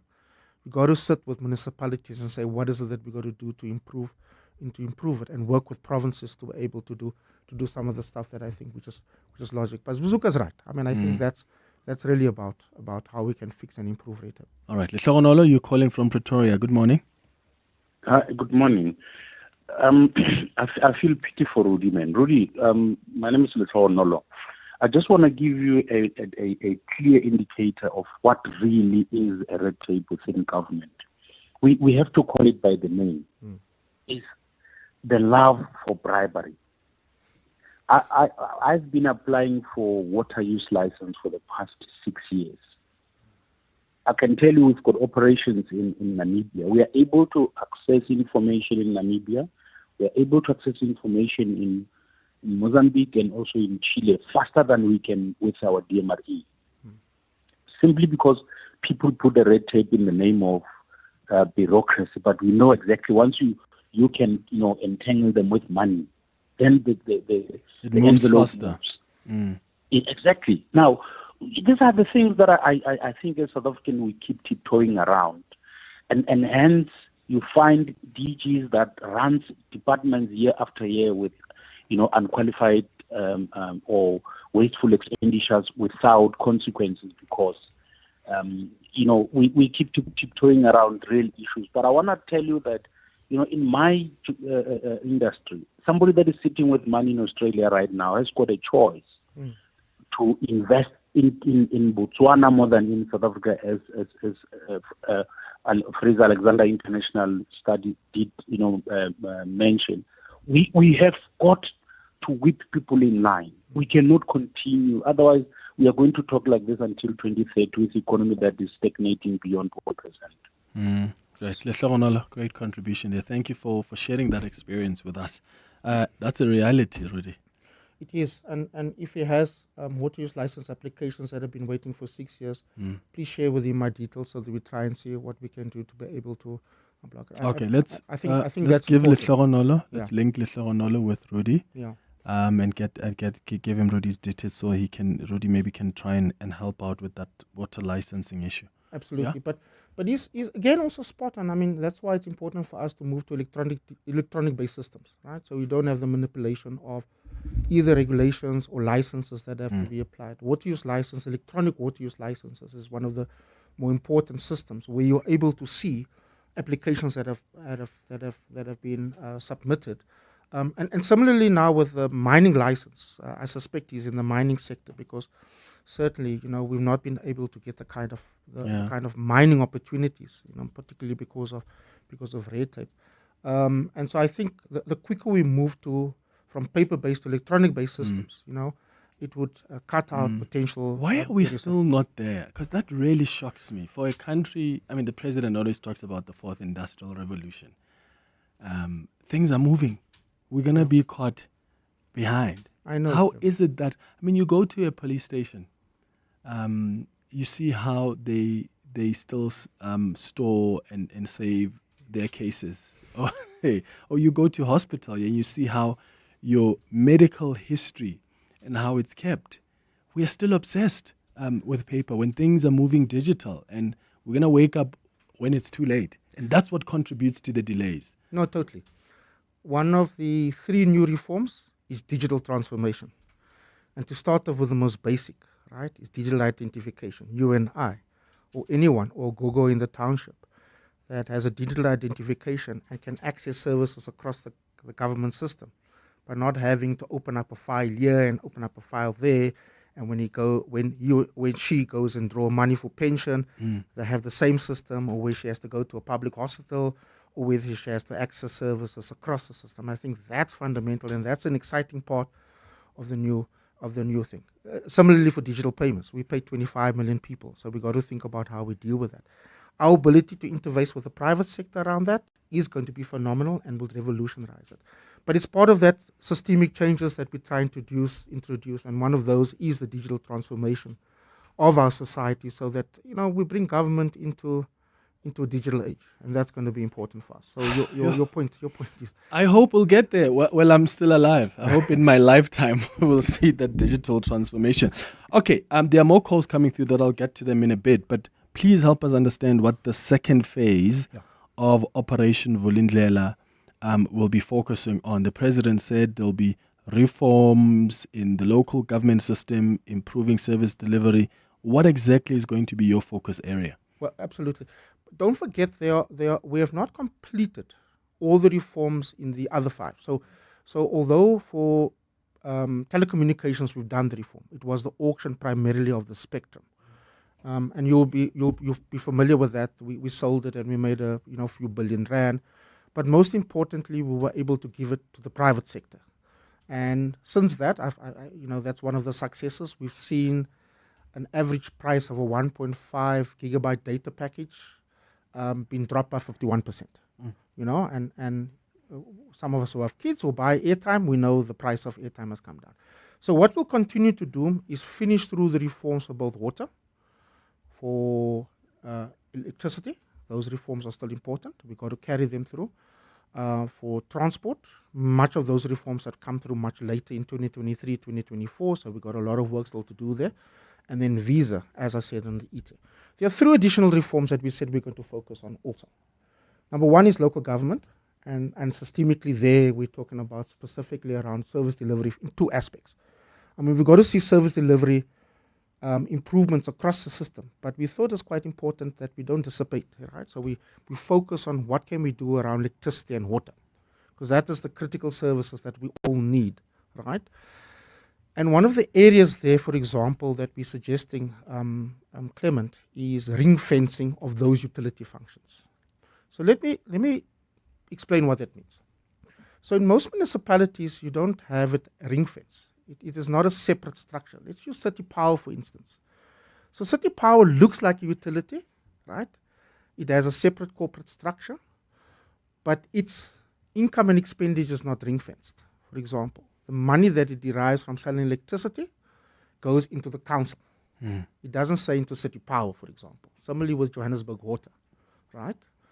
Now, of course, what that happens is that a large chunk of that cross-subsidizes, and it's important for cross-subsidization. There is a level of cross-subsidization. But when you've got to do CapEx programs, for example, you now got to rely on the council instead of your own revenue collection that you've done. So utility ring fencing is quite important for us to be able to ensure that that utility invests its money and resources into maintenance and CapEx. So we want to do that as part of the first phase for metros, right? And for both water and electricity. You could do similarly for waste, solid waste treatment also, but we think that that's the important part. Now that's quite revolutionary because a lot of us have been talking about that for years, but we kind of never did it, right? So we've got to work with municipalities to ensure that kind of intervention. And that deals fundamentally with ensuring that, utilities have a clear maintenance program. They stick to their capex. Or you'll have what we have in many parts of our country, where the maintenance have lapsed, or there's no capex budgets to replace the pipes or the distribution network for electricity. The second part for local government is professionalization. So we want to, as we've done in national and provincial government, is separate the bureaucracy from the political appointments. So that tends to be conflated, more so in local government. The municipal manager and his or her staff gets quite, they're in the cold face of this. So we've got to professionalize and ensure that we protect the integrity of the system. So as, we get into coalition governments, the system continues to function and is not dependent on the political negotiations. So very much the same as elections happen at the national government level, us in the bureaucracy, we still got an important responsibility to deliver. Grants payments don't stop. Delivery of basic services don't stop. Our functions don't stop as elections. And so sometimes we've been able to not do that adequately. How do we do that? So what we've done, for example, at a national level is introduce a framework for professionalization, which is run by the Public Service Commission, and that is adopted by national government and cabinet, that talks specifically about a professionalization framework, right? And most importantly, separating political and the bureaucracy. They've got two distinct functions, but they've got to work together, and I think that's the most important. As a professional bureaucrat, as a public servant, we've got to do and make sure the function of the state. The executive authority, of course, comes in when there's elections and they get appointed. And they got a particular set of responsibility relative to the accounting authority. You've got to create that distinction. Yeah. And sometimes you see that conflation happening. And you see the tension between the executive authority and the accounting authority, where the minister doesn't like the DG because the DG doesn't want to follow certain instructions that they feel maybe are unethical or unlawful. I mean, the DA, when they came in at some point, wanted to be involved in the appointment of DGs. How do you then protect the accounting officer? Yeah.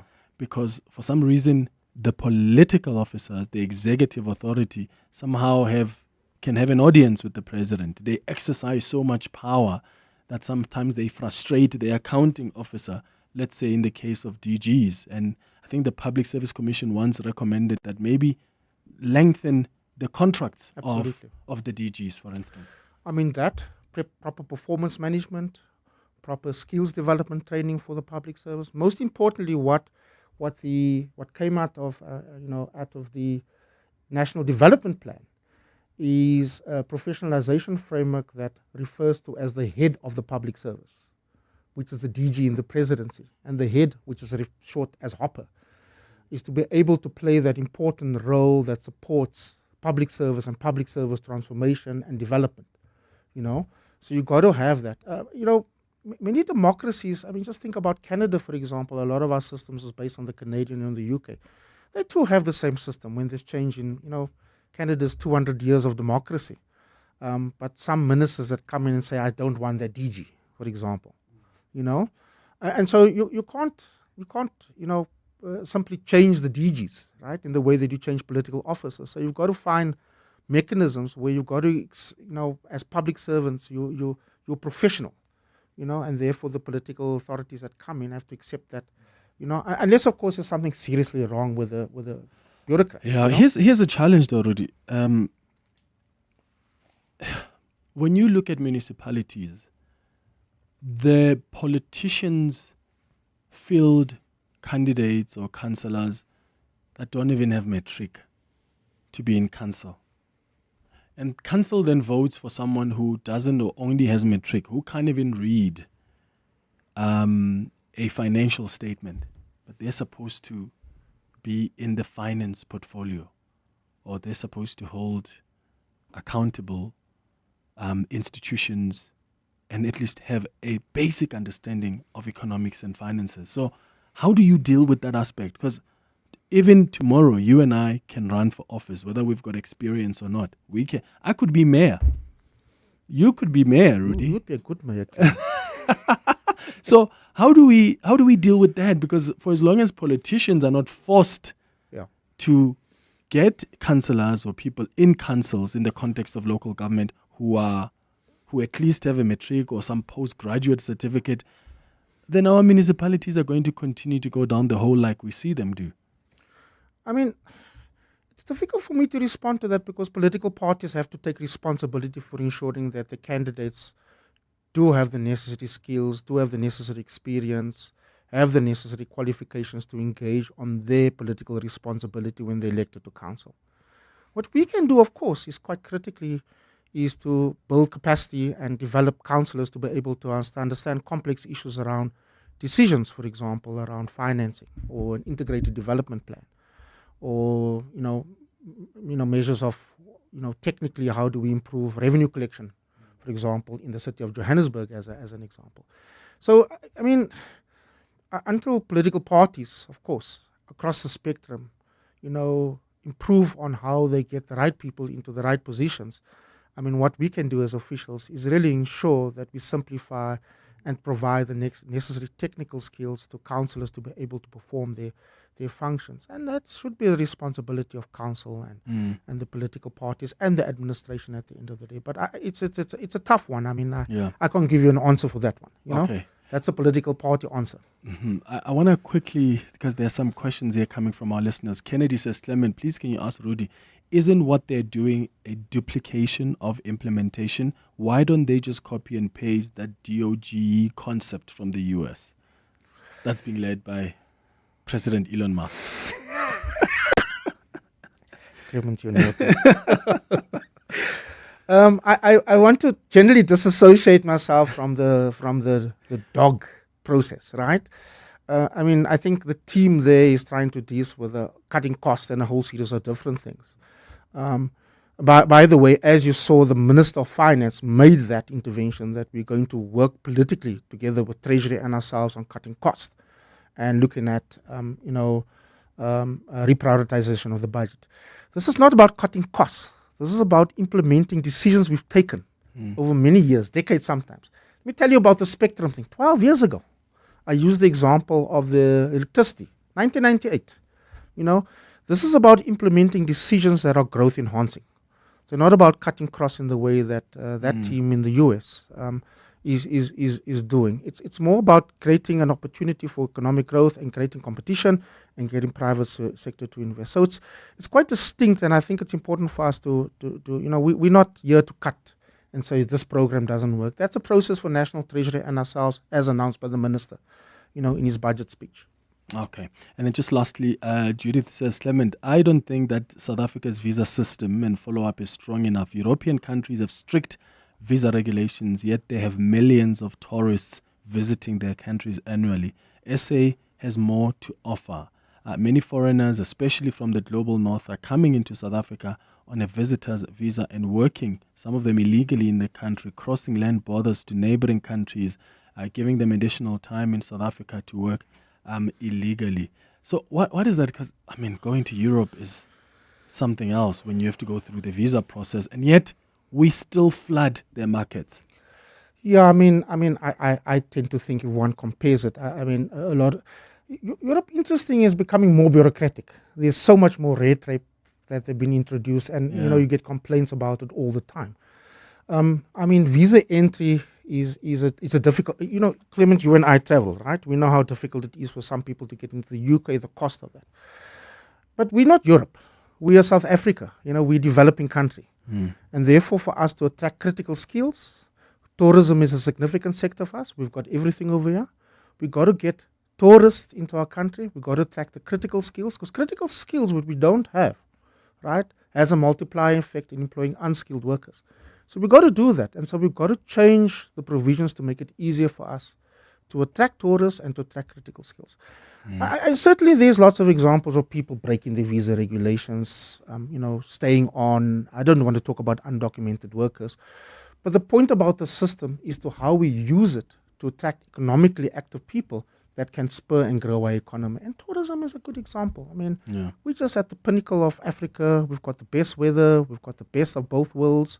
We have, working infrastructure.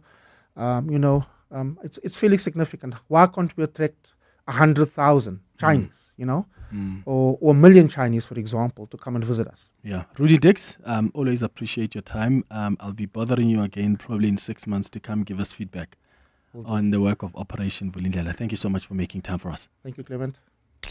We want to hear what you have to say. Email contact@702.co.za and share your ideas and comments. So we can deliver more of what matters to you. 702 listens. Let's walk the talk.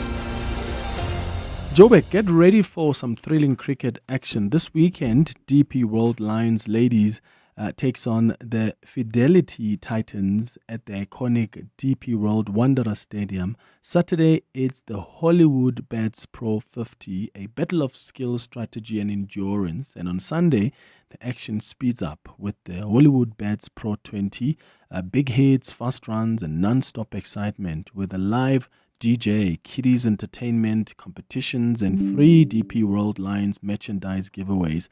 It's going to be a whole vibe. Plus, entry is free with tons of parking available. How would you like to lighten the load when it comes to getting your freight there conveniently and on time? You can with a tag.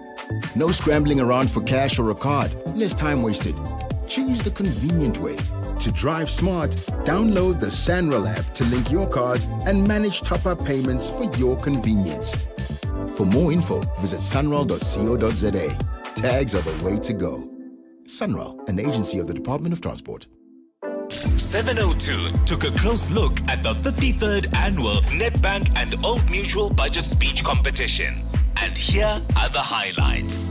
My experience has been great, to say the least. An opportunity of this magnitude is what any aspiring economist or economic student yearns for. Nedbank and Old Mutual gave us the opportunity to exchange perspectives with some prominent economists, policymakers, and corporate leaders. Sure. Yeah, it's an opportunity I wouldn't have had I not entered the competition. The Nedbank and Old Mutual Budget Speech Competition, empowering Africa's future leaders on 702. This is EWN. Good morning, I'm Sfiso Zulu. A decrease in funding from National Treasury has caused the Gauteng government to reduce its spending in its departments. Gauteng Finance MEC Bagraim Attorney is today presenting the provincial budget for the 2025-26 financial year. It comes at a time when National Treasury is urging all government departments to tighten their belts. Tabiso Goba reports. About 90% of the Gauteng budget comes from national government through the provisional equitable share and conditional grants. The Gauteng government says new calculations to determine the share will see it lose over 6 billion rands in the next 3 financial years. Gauteng Finance MEC Bagraim Attorney says this explains the cuts to the infrastructure budget for health and human settlements. The term 2024 to 2029, Gauteng government budget is less by 51 billion rands. And why? The cuts related to equitable share as a result of the performance of the economy. Despite these cuts, the Gauteng government has increased its budget for compensation of workers in the health and education sector, allowing it to hire more nurses, doctors and teachers. Tabiso Goba, Eyewitness News, Johannesburg. Staying in Joburg, City Power is looking at purchasing electricity outside of Eskom to become profitable again. The Auditor General has raised doubts over whether the power utility can stay afloat after its total liabilities exceeded its assets by over R1 billion. City Power CEO Chifuraro Mashava says the entity is selling the electricity to customers at a lower rate than it purchases it from Eskom. That's why we went on a what we call independent power producer program, so that we can buy somewhere else where it's not 6 rand per kilowatt hour, where it's way cheaper, so that we can then have a break even or be able to make a surplus. Or we put in what we call battery energy storage systems, so that we can bank the cheap power when when you are asleep, and then we can dispatch it in the morning during that peak period. She's attributed City Pass irregular expenditure of about 5 billion rand to load shedding. We are given a budget, so they will say you'll buy for 14 billion rands. The city gives us a budget. And they had actually cut that budget when we were in the year of load shedding. So the assumption was we won't need that much money. But what happened? The ESCOM bill did not go down, and at some point load shedding also ended. So we exceeded our budget by 3 billion. So the AG calls that irregular expenditure because you should have budgeted to the T. 2 men charged with robbing and raping female students in Limpopo will remain behind bars after their bail application was postponed. Nsako Matebula and Tiza Mamatlepa appeared before the Balobedu Magistrates Court in Limpopo yesterday. They allegedly broke into a house accommodating the female students in Palapari village last month. The police's spokesperson Stephen Takeng. The students were attacked, 4 were raped and cell phones robbed. They appeared and the case postponed until 25 March for formal bail application in Bolobedu Magistrate Court. And China has called for steps to be taken to prevent a humanitarian disaster in Gaza after Israel unleashed its most intense strikes on the territory since a ceasefire. Israeli Prime Minister Benjamin Netanyahu and Defense Minister Israel Katz have confirmed that they've ordered the fresh strikes on the already battered Gaza Strip. More than 400 people were killed in the attacks after midnight. Israel accuses Hamas of repeatedly refusing to release hostages and rejecting proposals of a ceasefire by mediators. China's foreign ministry says all parties must avoid any actions that could lead to an escalation of the situation. Gold is trading at $3,013.11 an ounce. The rand is at 18.09 to the dollar, 23.48 to the pound, 19.74 to the euro. Brent crude oil is at $71.28 a barrel. In Tembisa, there is bumper-to-bumper traffic. This is on Pretoria Road between Link Road and Olifantsfontein. Also on the R21 northbound, there's an accident scene. This is between Olifantsfontein Road and the R25 Paffontein off-ramp, causing delays leaving OR Tambo International Airport. And look out for those faulty traffic lights in Sharon Lee and Malibonga Drive and Beles. A cloudy day in store for Gauteng with isolated showers and thunder showers expected. The temperatures will peak at highs between 20 and 23 degrees. The top story in EWN this hour. A decrease in funding from National Treasury has caused the Gauteng government to reduce its spending. EWN, in touch, in tune, and independent. For the latest, visit ewn.co.za or download the EWN app. Your stories, your questions. 702 listens. You're with Clement Manyathela On 702. Let's Walk the Talk, streaming on the Prime Media Plus app. DSTV channel 856. 92.7 and 106 FM.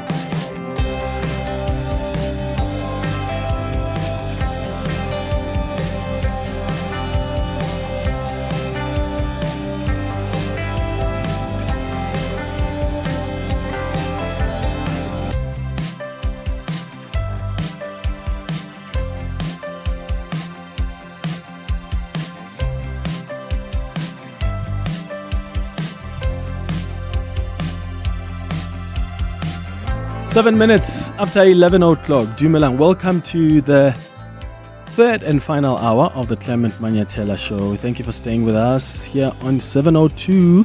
Remember, at 11:30, we're going to do our health and wellness feature.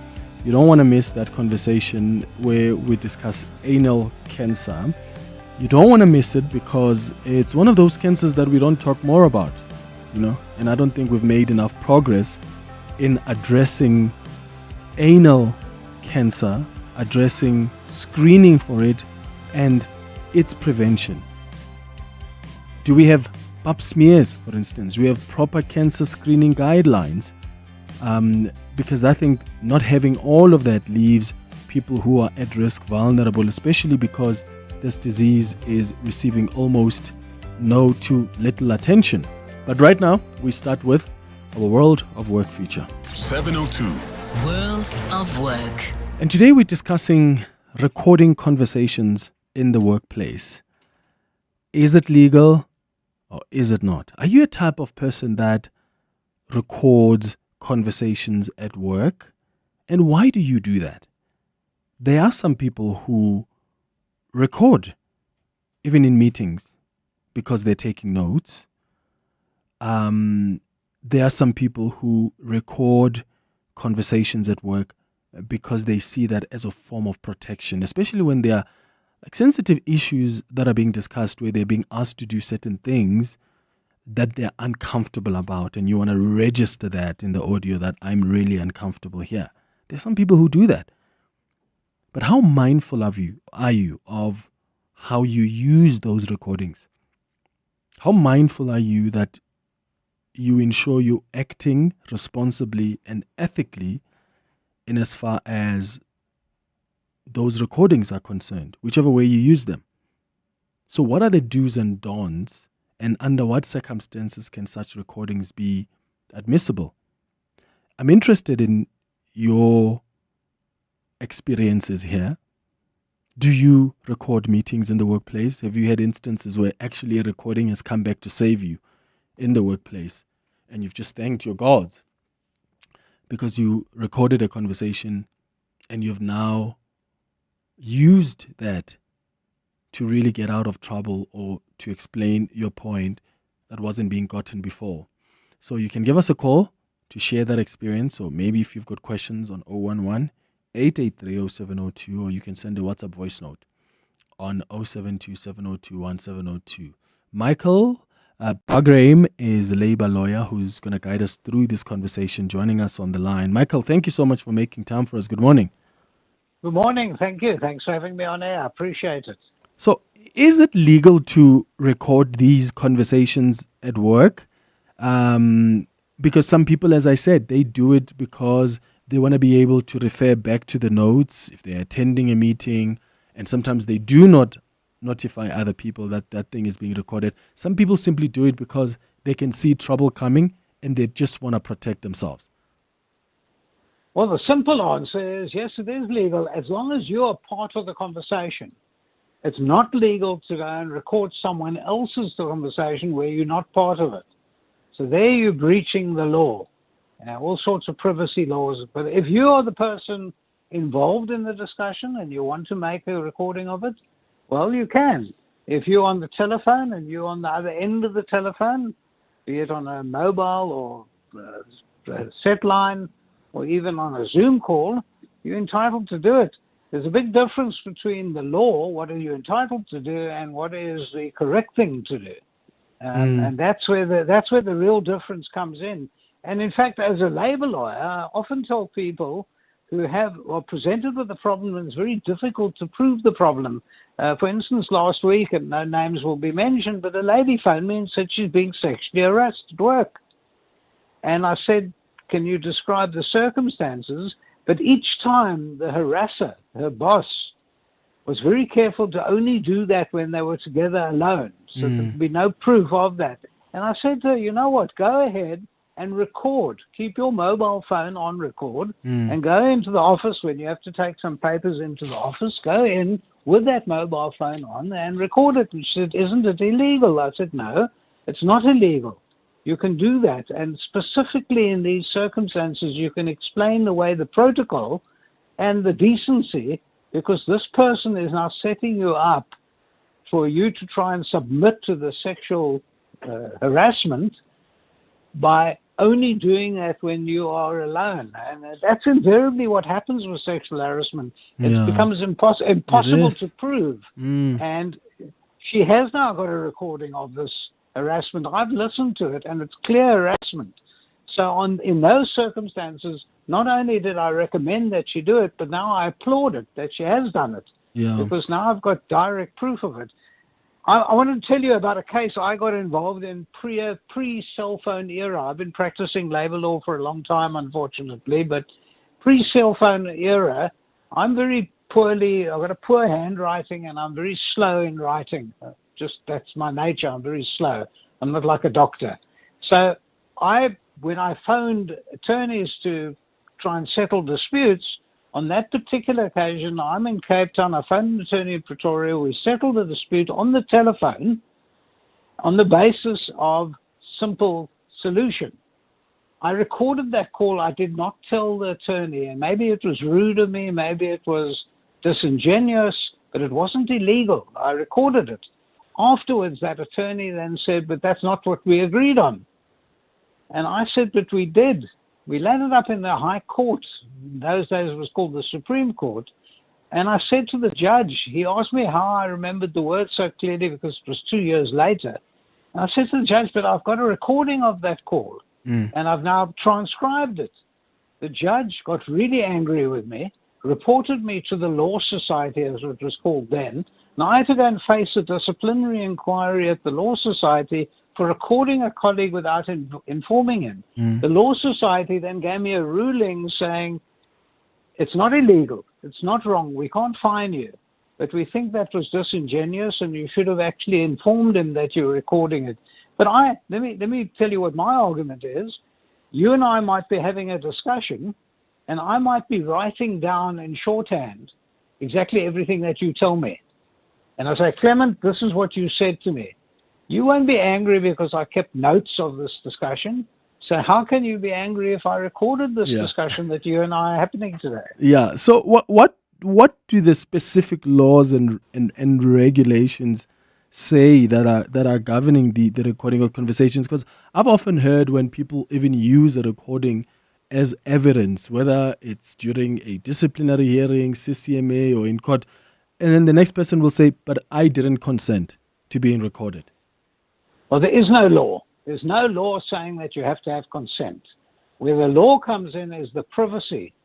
And the privacy is if you, Clement, are having a discussion with your manager and I'm standing outside the room and I overhear the discussion and I go and record it, that's breaching a whole lot of law.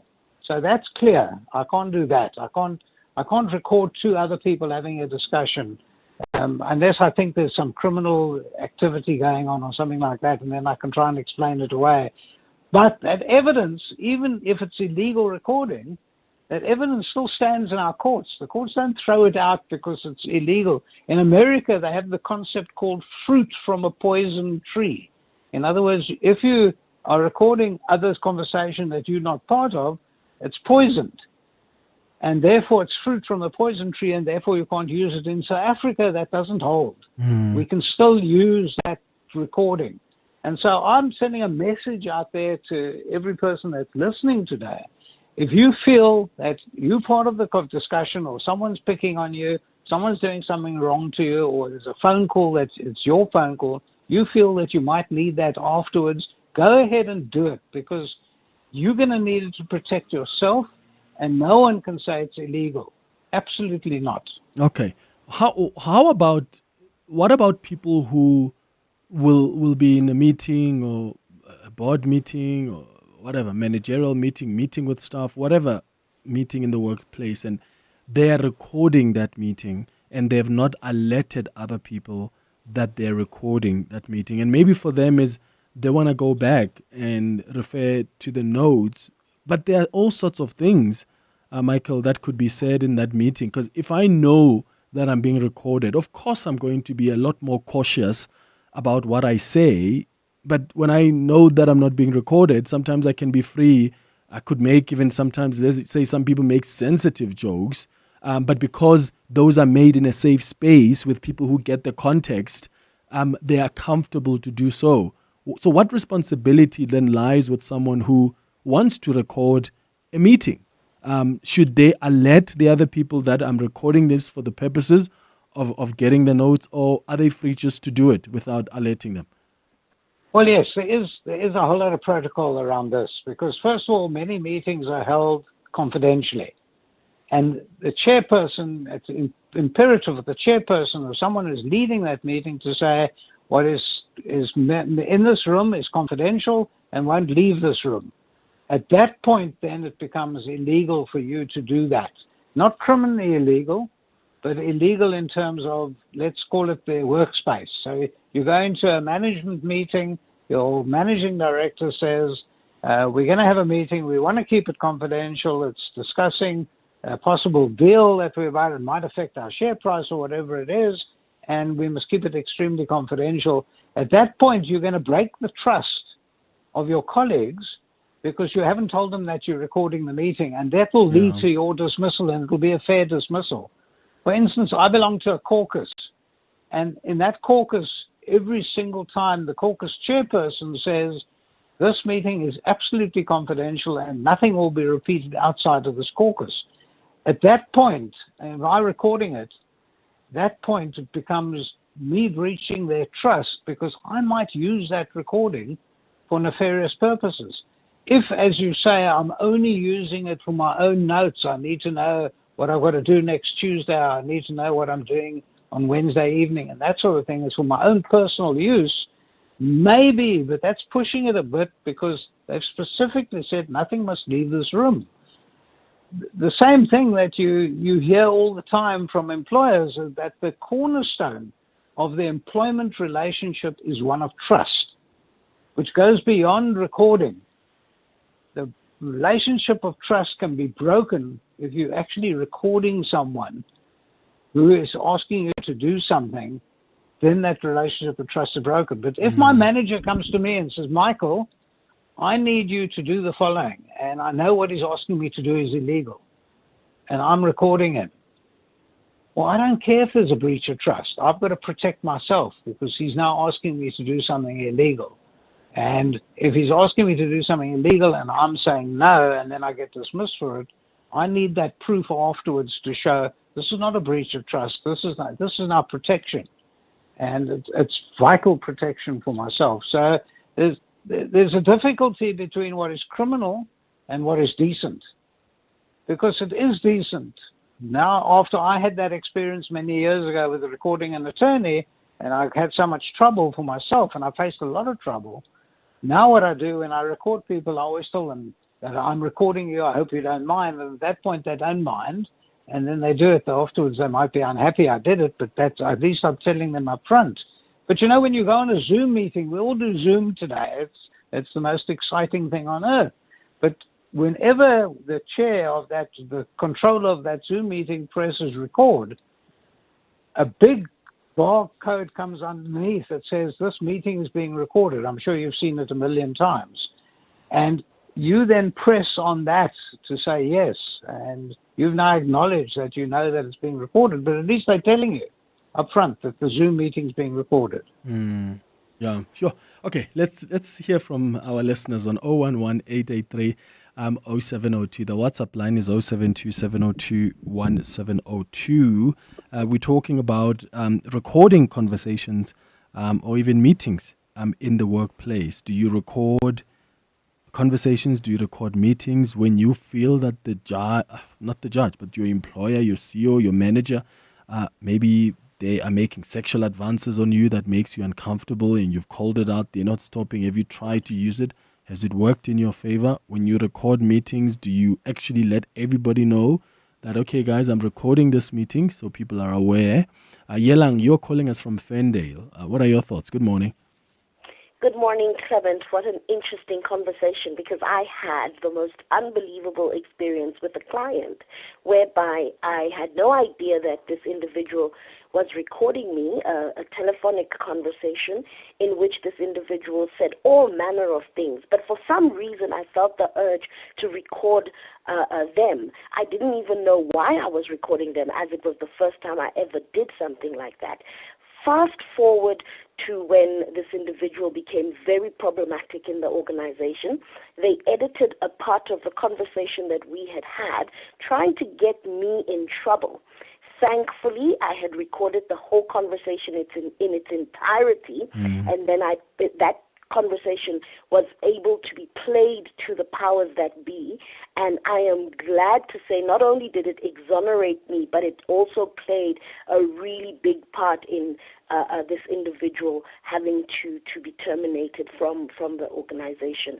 So I'm in favor of such recordings, simply because the protection element is very important, because if I had not recorded them, there was no way I could have, stood against the edited version that this individual had edited, trying to get me in trouble. And, you know, this individual, very nefarious individual, doing this to every single member that she dealt with at the organization and service providers. This was their MO. And there's people like that who operate in that way. And I think it is essential that you understand that people like that exist and you also protect yourself. Yeah. So I'm in full agreement with the recommendations from your guest. And yeah, I think it's very important. That's my contribution. Thank you. Thank you, Yelang.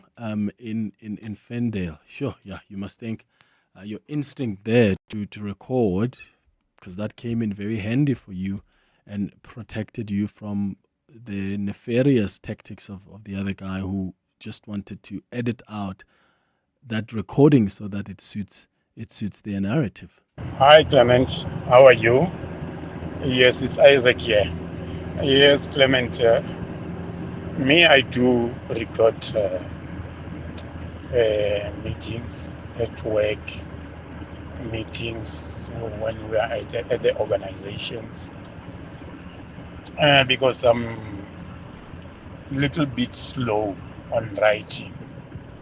And then when I record it, I can go back and listen and write it nicely. Thank you. Hi, Clement.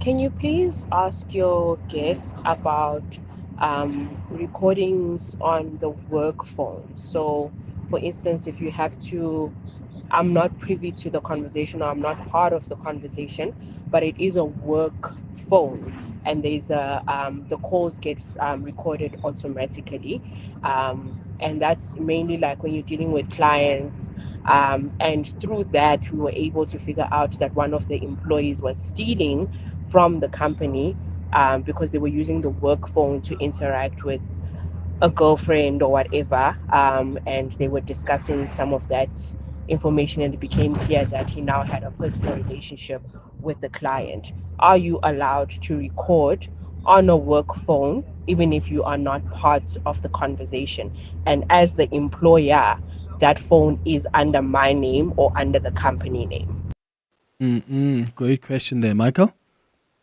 Yeah, thank you. Well, yeah, the first caller was absolutely correct. She did the right thing. She recorded. She had a feeling in her bones that there was something untoward and reported it, and I applaud her for that. The second one's a little bit more difficult. You know, when people phone you and they want to speak to you about taking out insurance, they always say that this call is being recorded. Now, what companies need to do, what employers need to do, is actually have a policy in place saying that all emails that come in onto the work email, all calls that come through to the work phones will be recorded for quality purposes. And you see that I write out these policies for companies all the time. And you see that all the time. So everyone knows in the company that if you've got a work phone, it gets issued to you. It should be for work purposes or for an emergency. But you must know, you must understand that whatever you say, and although they might not listen to everything, but whatever you say is going to be recorded, and if need be, will be listened to in due course. And I think that should be a common practice out there, that whenever you're using a device that belongs to someone else, you must know it's going to be followed. And we have this not so much with calls, but with emails, that people are sending emails all the time, and during your work day, you're very busy, you do 8 hours or 10 hours work, but in between, every now and again, you send an email to a friend or girlfriend or a colleague or whatever, and you make a joke. Be careful, because that is definitely being looked at. It comes on the server and it's being looked at, and we all know that, but we forget about it. So you make a joke. I've just had a case now where someone made a racist joke on the email on a company platform, and then got upset that someone looked at it and then brought them to a disciplinary inquiry and fired them. And their argument was, but it was a private discussion between myself and a colleague. And we said, it makes no difference. You've made a racist joke, first of all, which is absolutely wrong and a dismissible offense. And second of all, you used it on a company email. It's actually gross that this person even raised the argument that you shouldn't be looking at it. So what I'm trying to say is the work phone is not your phone.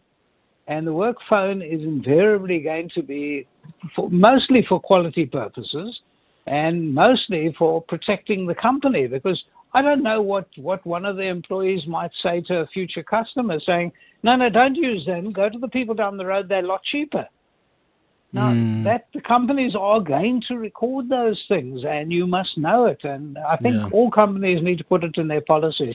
I'm quite passionate about it because my mother always used to say, whatever you do, remember God's watching you. And maybe as a kid, I used to be very nervous because when I wanted to go and steal a sweet and from the cupboard, I used to think about that and think, oh no, man. He's watching from above, yeah. Rebecca, you calling from Constantia Kloof. Good morning. Hi, Clement. Sure. Thank you for taking the call. I'm a medical specialist. I just wanted to find out, with the growing rates of malpractice, what I've noticed is that a lot of specialists are beginning to record conversations that they have with patients that they see in the doctor's rooms, not where they examine them, but where in the offices where they discuss the disease progression, management, or even consent for procedures. Is this something that warrants consent from the patient in order for it to be valid and reproducible in the court of law? I just wanted to find out from your listener, what are his thoughts about this, especially where the Poppy Act can be applied. So the medical, you're saying it's medical specialists who often... As a form of protecting yourself, because you find some patients hop from specialist to specialist, and then it's a matter of, the doctor never said this, and the doctor did. And even though it's written down, you don't have context of, how the discussion went. So, I know of specialists that even record video recordings, and I don't know if all of them actually disclose this to the patient. I just wanted to find out from him. Okay, got it. Rebecca, thank you so much. Michael?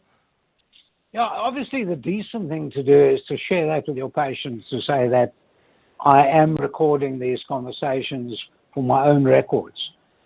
Even if you don't say so, for your own records, it's fine, as long as you don't distribute that. You're coming in, you're speaking to a psychiatrist, and I, as Michael, might say, listen, I've got some fear and then he might go and tell someone else or show someone else the recording or something. That's illegal. But it's absolutely legal for him for his own records. And it's become a common practice. If you phone many doctors, you must understand that they record everything, because afterwards they might face a malpractice suit saying you didn't phone the person back, or you gave them the wrong advice, or whatever. So I think it's common practice that the medical profession do actually record their meetings and their discussions. The absolute hell on earth to go and listen to 10 hours worth of recordings at the end of the day. So I presume most of them I never listen to again. But I think it's there as a protection, because if I go and see my doctor and my doctor says I need you to take 2 of these pills in the morning and 2 at night, he's recorded it. I then take 6 and then say, no, but you told me to take 6. So it becomes a real problem. But you never have a problem. Again, let's look at the old-fashioned way. When you go and speak to your doctor, invariably your doctor's got a pen and a pad. Well, no more, not nowadays, but in the older days, 10, 20 years ago, and they'd write down what you're saying. You didn't have an objection to that. I suppose because you could see them writing it down. You would have an objection if he took those notes and said to his pals that night around the braai, they said, can you believe what Michael said? And he reads it out. That I'd have an objection, and I'd probably sue him for that. So again, you must understand that when you're dealing with a business, when you're dealing with professionals, you need to tell them on the basis that the professional needs to say, listen, I'm going to record this. I hope you don't mind, because I need it for my own professional practice and my own professional indemnity. Got it. Michael, Bagraim, thank you so much for Bagraim. Thank you for your really insights this morning. He's a labor lawyer at Bagraim Attorneys. It's now 11:33. Bali has the latest in Eyewitness News headlines. Good morning. Thanks, Clement. A very good morning. A decrease in funding from National Treasury has caused the Gauteng government to reduce its spending in departments. Gauteng Finance MEC Bagraim Mayathela is presenting the provincial budget for the 2025-2026 financial year. It comes at a time when National Treasury is urging all government departments to tighten their belts. The U.S. State Department says it regards Ambassador Ibrahim Rasool's comments about the country as unacceptable and obscene. Spokesperson Tammy Bruce says Rasool disrespected not only President Donald Trump but all Americans. Yesterday, Rasool lost his diplomatic immunity and privileges in the U.S. and will have to leave the country by Friday. And a Middelburg resident in Saldanha Bay has testified she witnessed Kelly Smith angrily pulling her daughter Jocelyn into their shack the night before the child went missing. Smith, her boyfriend Jaquina Paulus and his friend Stefano van Rijn are on trial for the little girl's disappearance. Those are the headlines. This Eyewitness News and more at midday or as it happens. EWN Traffic. At this stage in Nooitgedacht, heading towards Krugersdorp, there's bumper-to-bumper traffic. Actually, you can expect about a 30-minute delay. This is on the N14 southbound between the R511 Winnie Mandela Drive and Malibongwe Drive. If you are in the Calvin area heading towards Midrand, slow-moving traffic on the N3 northbound between Marlborough Drive and the Peklu interchange. Also, if you are in the Parktown area heading towards the Joburg CBD, traffic is a bit sluggish on the M1 southbound between Killarney Bains and Empire Road. Look out for those faulty traffic lights in Sharon Lee at Malibongwe Drive and Belez, as well as in Kyalami at the R55 and Main Road. I'll have your next Eyewitness News traffic update just after 12. There's more EWN on air, online, and on the EWN app. John Perlman. Weekday afternoons, 3 to 6. I understand that agricultural organizations are mobilizing, lobbying, and so on. What do we get currently under AGOA that's of benefit to our farmers and the down and upstream businesses that serve them? A better relationship between South Africa and the US is beneficial for all of us. AGOA offers us duty-free access to the US for a range of products. And in agriculture, the products that benefit the most is citrus, grapes, wine, and nuts. John Perlman. 3 to 6 on 702. Managing your workforce shouldn't be complicated. That's why businesses choose Onacy, a proudly South African cloud-based payroll and HR solution. From payroll and e-recruitment to performance management and self-service tools, we streamline the way businesses handle their people. Scalable, secure, and always online, our system evolves with your needs because your workforce deserves the best. Switch to Onacy and experience payroll and HR done right. Visit onacy.com today.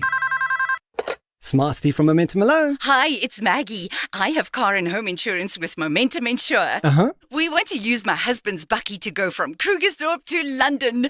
Well, if it's not London, Maggie, but East London, just activate the accident alert feature on the app, which automatically sends help in case of an accident. Even if it's not my car? Yes, safety for sure. Oh, thanks, Steve. East or West, London's London. SMS quote to 42024 to join now. Momentum Insure, keeping you safe on your journey to success. Momentum Insure is an authorized non-life insurer and FSP. Standard SMS rates and T's and C's apply. FSP 22789.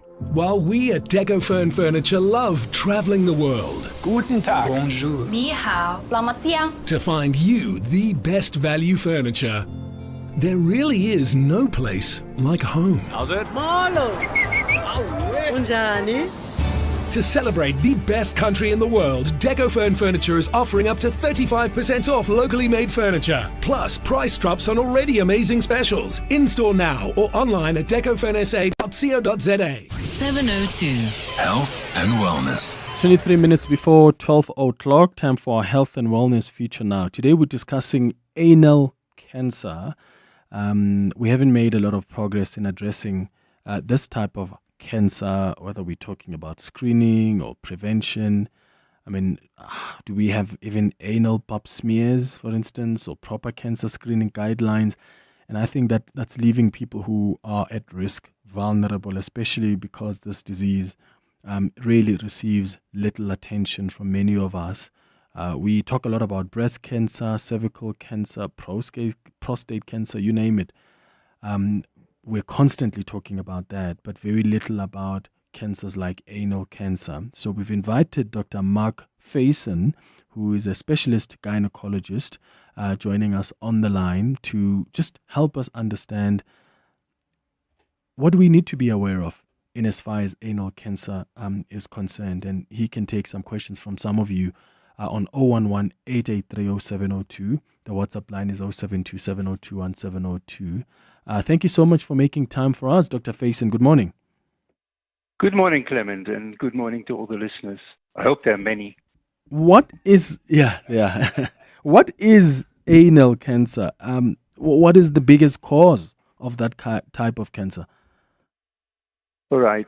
Anal cancer is very much like cervical cancer. So we take it one step back, and the main organism that is responsible for that is the human papillomavirus, or HPV, the human wart virus. So the human wart virus lives in that area for many people who are infected. And in the females, it can cause cervical cancer and anal cancer because it lives in that whole area. And in the men, obviously, penile cancer and anal cancer. So it is the human papillomavirus that causes this. Okay. So HPV then being the biggest cause of this cancer. Who is most at risk of contracting a cancer like this? The same as for cervical cancer, we've got very much increased risk in our HIV positive population. Okay, cervical cancer only happens in the HIV positive females, but anal cancer is common, or is the people who are HIV positive are mainly at risk.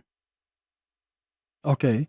And then what about awareness around this, Dr. Faesen? I said earlier, I mean, we pay a lot of attention, and rightly so, to many types of cancers, but it's very rare that we have conversations and you see awareness being created a lot about anal cancer. How are we doing on that front? In your observation as a specialist gynecologist, are a lot of people aware of this? No, not at all, Clement. It is very much hushed up. Or it is actually, if you look at the cancer statistics published by the South African National Cancer Registration, anal cancer is hardly mentioned, and they're very confusing data. If you look how many studies are done in cervical cancer, breast cancer, etc., you find pages and pages and pages of references. If you look for studies done on anal cancer in South Africa, there are just 2. And those are already almost 10 years old. So there is very little information that we have on the incidence and the prevalence of anal cancer.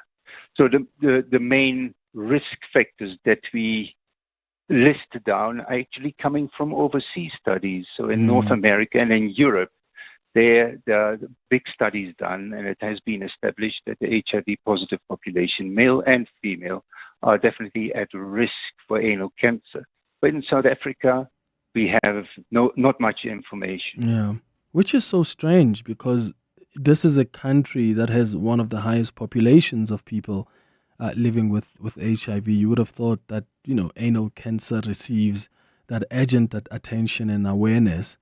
Talk to us about the preventative or screening methods that are currently in place. What's available? So there are no official guidelines developed yet in South Africa. So what we do at the moment, what I do in the anal cancer clinic, is I follow what the Americans and the Europeans are doing, because they are well-established guidelines. So there are certain risk groups in the HIV positive population, the men who are having sex with men and women who have been HIV positive for a prolonged period of time. And then the last category is also women who've had already cervical cancer, vulvar cancer, or high-grade lesions in that area. they are all at risk. And then one category that we shouldn't forget about is the people that have received solid organ transplants, like kidney transplants or whatever. Those they are, for a long time, they are on immunosuppressive drugs to prevent the transplant to be rejected. And because they are immunosuppressed by drugs, they are also at risk for anal cancer. Okay. And what we do in the anal cancer clinic, we do an anal examination and an anal pap smear. The same as for the cervical cancer, we do cervical pap smears, and for the anal cancer, we do anal pap smears. Okay, you mentioned like the men who, so you said HIV, the groups, the people who are affected here, HIV women who had cervical cancer, the kidney transplant. You spoke about HPV earlier on. You said men who have sex with men. Does that mean that could be sexually transmitted as well? How do they get that group gets affected?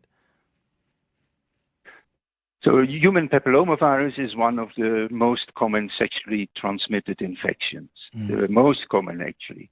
And it happens very quickly after becoming sexually active. Within 3 years, 50% of people who are sexually active are already infected with human papillomavirus. But the immunosuppression that you get from HIV or immunosuppressive drugs, that allows the human papillomavirus to multiply and cause more and more damage. So those people who are HIV positive for a prolonged period of time, those who are not on ARVs, etc., and the solid organ transplant, the women who have had these abnormalities in the past, they are at risk for the human papillomavirus to play up somewhere else. And that somewhere else is the anal canal. Yeah. Okay. I want to take some calls from our listeners. Some of them have got some questions, Dr. Faesen. It's 15 minutes now before 12 o'clock. After the break, I'll go straight to your calls on 011-883-0702.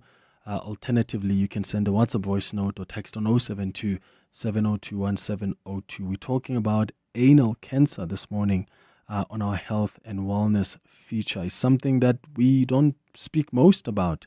Are you concerned about this? Are you part of these groups that Dr. Faesen mentioned that are at risk? Have you found a way to prevent this?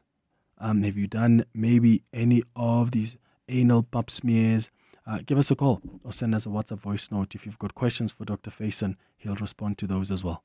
In business, a rand saved is a rand earned, and almost 100,000 businesses trust Outsurance. Switching to Outsurance has definitely saved me money, 2,107 rands per month.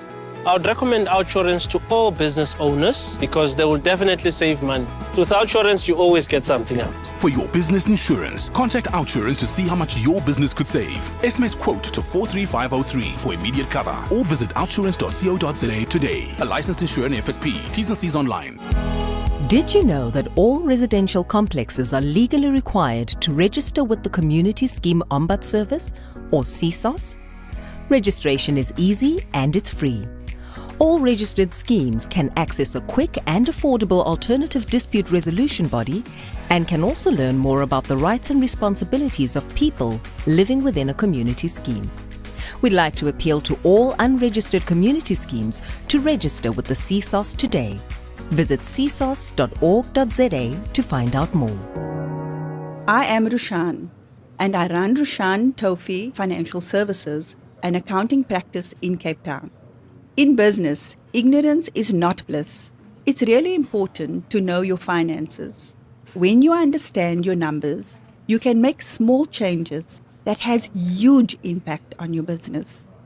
We choose Xero, accounting software for your self-made business. Search Xero with an X. 702. Health and wellness. 13 minutes now before 12 o'clock. Let's go to your questions on 011-883-0702. WhatsApp's on 072-702-1702. Dr. Faesen, I've got a question here from someone who's talking about anal boils. I don't know what those are, and says, please can you ask the doctor there, should I be worried about anal boils? Okay, so an anal boil is no more than an anal abscess. And an anal abscess probably has nothing to do with human papillomavirus or anal cancer, but it needs to be investigated and it needs to be treated because it's exceptionally painful. And therefore it needs to be treated properly. And if something is underlying, that will be obvious when the doctor treats the anal boil. Okay. Another question here says, anonymous here from KwaZulu-Natal. Clement, can you please ask the doctor if there is a link between anal sex, whether heterosexual or homosexual, and anal cancer? No, that's a very good question. And indeed, so I mentioned it briefly in our previous conversation, that men who are having sex with men, and that is obviously anal sex, are at risk, especially if they're HIV positive. So yes, the answer is yes. But it doesn't require. So women can get anal cancer without having anal intercourse. But anal intercourse definitely predisposes to anal cancer. That's for sure in the HIV positive population. Yeah. Mm-hmm. And then another one says, hi, Clem, please can the doctor just repeat once again what we need to do as individuals to prevent the spread of this type of cancer? What can we do individually? What you can do individually is take your ARVs religiously and practice safe sex with condoms and go for regular checkups and make sure that you won't get anal cancer. So it is preventable if you do anal pap smears and you treat the abnormalities that are found on that pap smear, then you can prevent anal cancer to the same extent that women go for pap smears from the cervix to prevent cervical cancer. The same applies to the anal canal. Anal pap smears, to a very great deal, can prevent anal cancer. Mm-hmm. And how regularly should people go for that medical assessment? Or if it's a pap smear they take, how regularly should it be? So in terms of anal cancer, from the age of 30, whoever is HIV positive, especially the HIV positive MSM, should go for a first pap smear.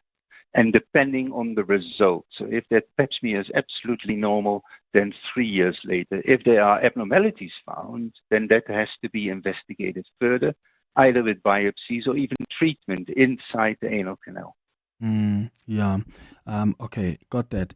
And then there's also a question here about, all right, I'm receiving lots of questions about what you've already explained there about the link between anal sex, doctor, and of course this type of cancer. Another question that's coming through is, how dangerous is this type of cancer? So once someone has it, what kind of treatment is available, and how concerned should people be? Or does it also depend on the various stages as well? Yeah, so that's a very good question. And indeed, so there is definitely a correlation between anal, or the same sort of approach. It depends on the stage. Once anal cancer is established, then it is out of hand of the normal specialist, and it has to go to an oncology specialist. If it is resectable, then it will be excised, followed by chemotherapy and radiation. If it cannot be excised, then obviously radiation comes in first to try and shrink the tumor, and then the oncological surgeon will then assess whether it can still be treated locally. Okay. So what we do with the anal cancer screening is we try to prevent anal cancer. The same as with the pap smears in the women. We try to prevent cervical cancer. And with the anal cancer screening, we try to identify those people who have already abnormalities that can lead to cancer later on in life, so that we can do something about it before it is a cancer. That's the whole idea about anal cancer screening. Okay. What are the consequences of there not being enough awareness around this, Dr. Faesen? Because there are even some people on the WhatsApp line indicating that they didn't know much even about anal cancer, or that there's this type of cancer, and that can be worrying because there are so many people who may find out quite late because they haven't done what they need to do to prevent it. They haven't been cautious in some instances, whether it's during sexual intercourses or other ways, just to protect themselves. what are the consequences of there not being enough awareness? So that is the big pitfall for most medical conditions. So if you don't go for medical checkups, then you may never find out that you have a diabetes or high blood pressure. If you go for regular checkups, then that will be highlighted. Same with this. So there is no awareness, not among the doctors and not among the general population. And so I've started this whole program to try and create awareness. I can't prevent anal cancer all by myself. That's impossible. But I'm trying to spread the word, spread the gospel, and hopefully people who consider themselves at risk will go and seek medical attention. A couple of years ago, there was a queer wellness center in Ilovo. Unfortunately, during COVID, it shut down. But that was a very popular wellness center for for same-sex relationship and HIV positive. So among the gay population, there is far better awareness than among the general population. That is one. The gay population, they read up most of the time and they know very well that they are at risk. The problem is there are very few places in South Africa where they can go and do the anal screening. Yeah. Sure. Anonymous is asking here, Clem, can you ask the doctor there if I get cervical pap smears, which are always normal, can I assume that I do not have HPV and therefore would not have anal cancer? That would be a logical assumption, but there is very good evidence globally that women who have a normal pap smear, 1 in 8, still have human papillomavirus infection. But why doesn't it cause abnormalities? Because the disease is under control. Either their immune system is not compromised, or they have very low-grade or very innocent types of human papillomavirus. And among the HIV-positive population, percentage, that ratio is even higher. It is 1 in 4. So that is women with normal pap smears who harbor human papillomavirus either in the vagina, on the cervix, or the anal canal.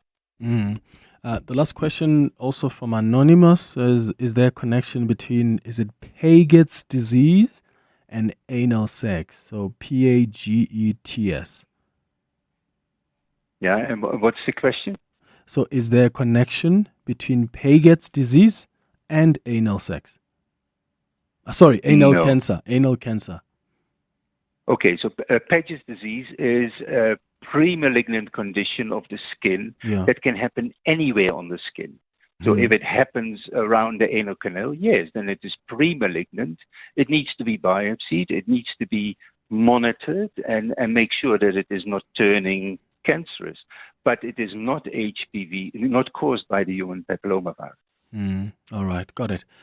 Dr. Mark Faesen, thank you so much. You've been great in helping us understand more about anal cancer. Dr. Mark Faesen is a specialist gynecologist who is just joining us now talking about anal cancer, what you need to be aware of, but also what you need to be careful of and what you need to do to avoid or prevent you from dealing with a disease or a cancer like this.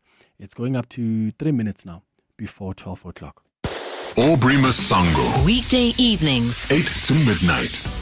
You say that the involvement of the presidential task team in trying to fix Joburg is an admission of a lack of capacity. You have politicians who are more skilled in factional politics rather than governance. So if you were to talk to them about the next ANC elective conference, they are very well versed about that. When it comes to governance issues, they lack the technical capacity.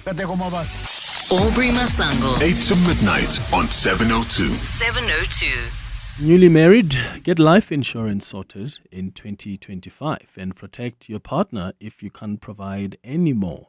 With Outsurance, you can get quick, convenient access to quality life insurance that's affordable. No inconvenient blood tests or medicals for qualifying clients. A 27-year-old female could pay just 339 Rand per month for 2 million Rand life insurance. Get Outsurance life insurance instantly with just one quick call SMS live to 47578 today. Outsurance is life is licensed to ensure an FSP. Limits apply. T's and C's online. It's $20 Tuesday at Food Lovers Market. Buy a 1.5 kg Econo pack of Royal Gala apples or a Bate Fatale or pack and pairs for 20 Rand each. 2 250 gram bags of Penny Lane frozen diced mixed vegetables for 20 Rand. 2 mini milk tarts for 20 Rand. And 4 100 gram Okral Sizzler for 20 Rand per deal. Valid this Tuesday only at Food Lovers Market. Bigger bang for your buck. Just and an exit. When I need on-the-go relief from a painful sore throat, I use Andalex C lozenges. It kills viruses and bacteria, reduces inflammation, and gives my mouth a burst of fresh flavor. Andalex, SA's #1 choice for a sore mouth and throat. Andalex C lozenges are available at all leading pharmacies and supermarkets. Just Andalex it. You're with Clement Manyathela. 702.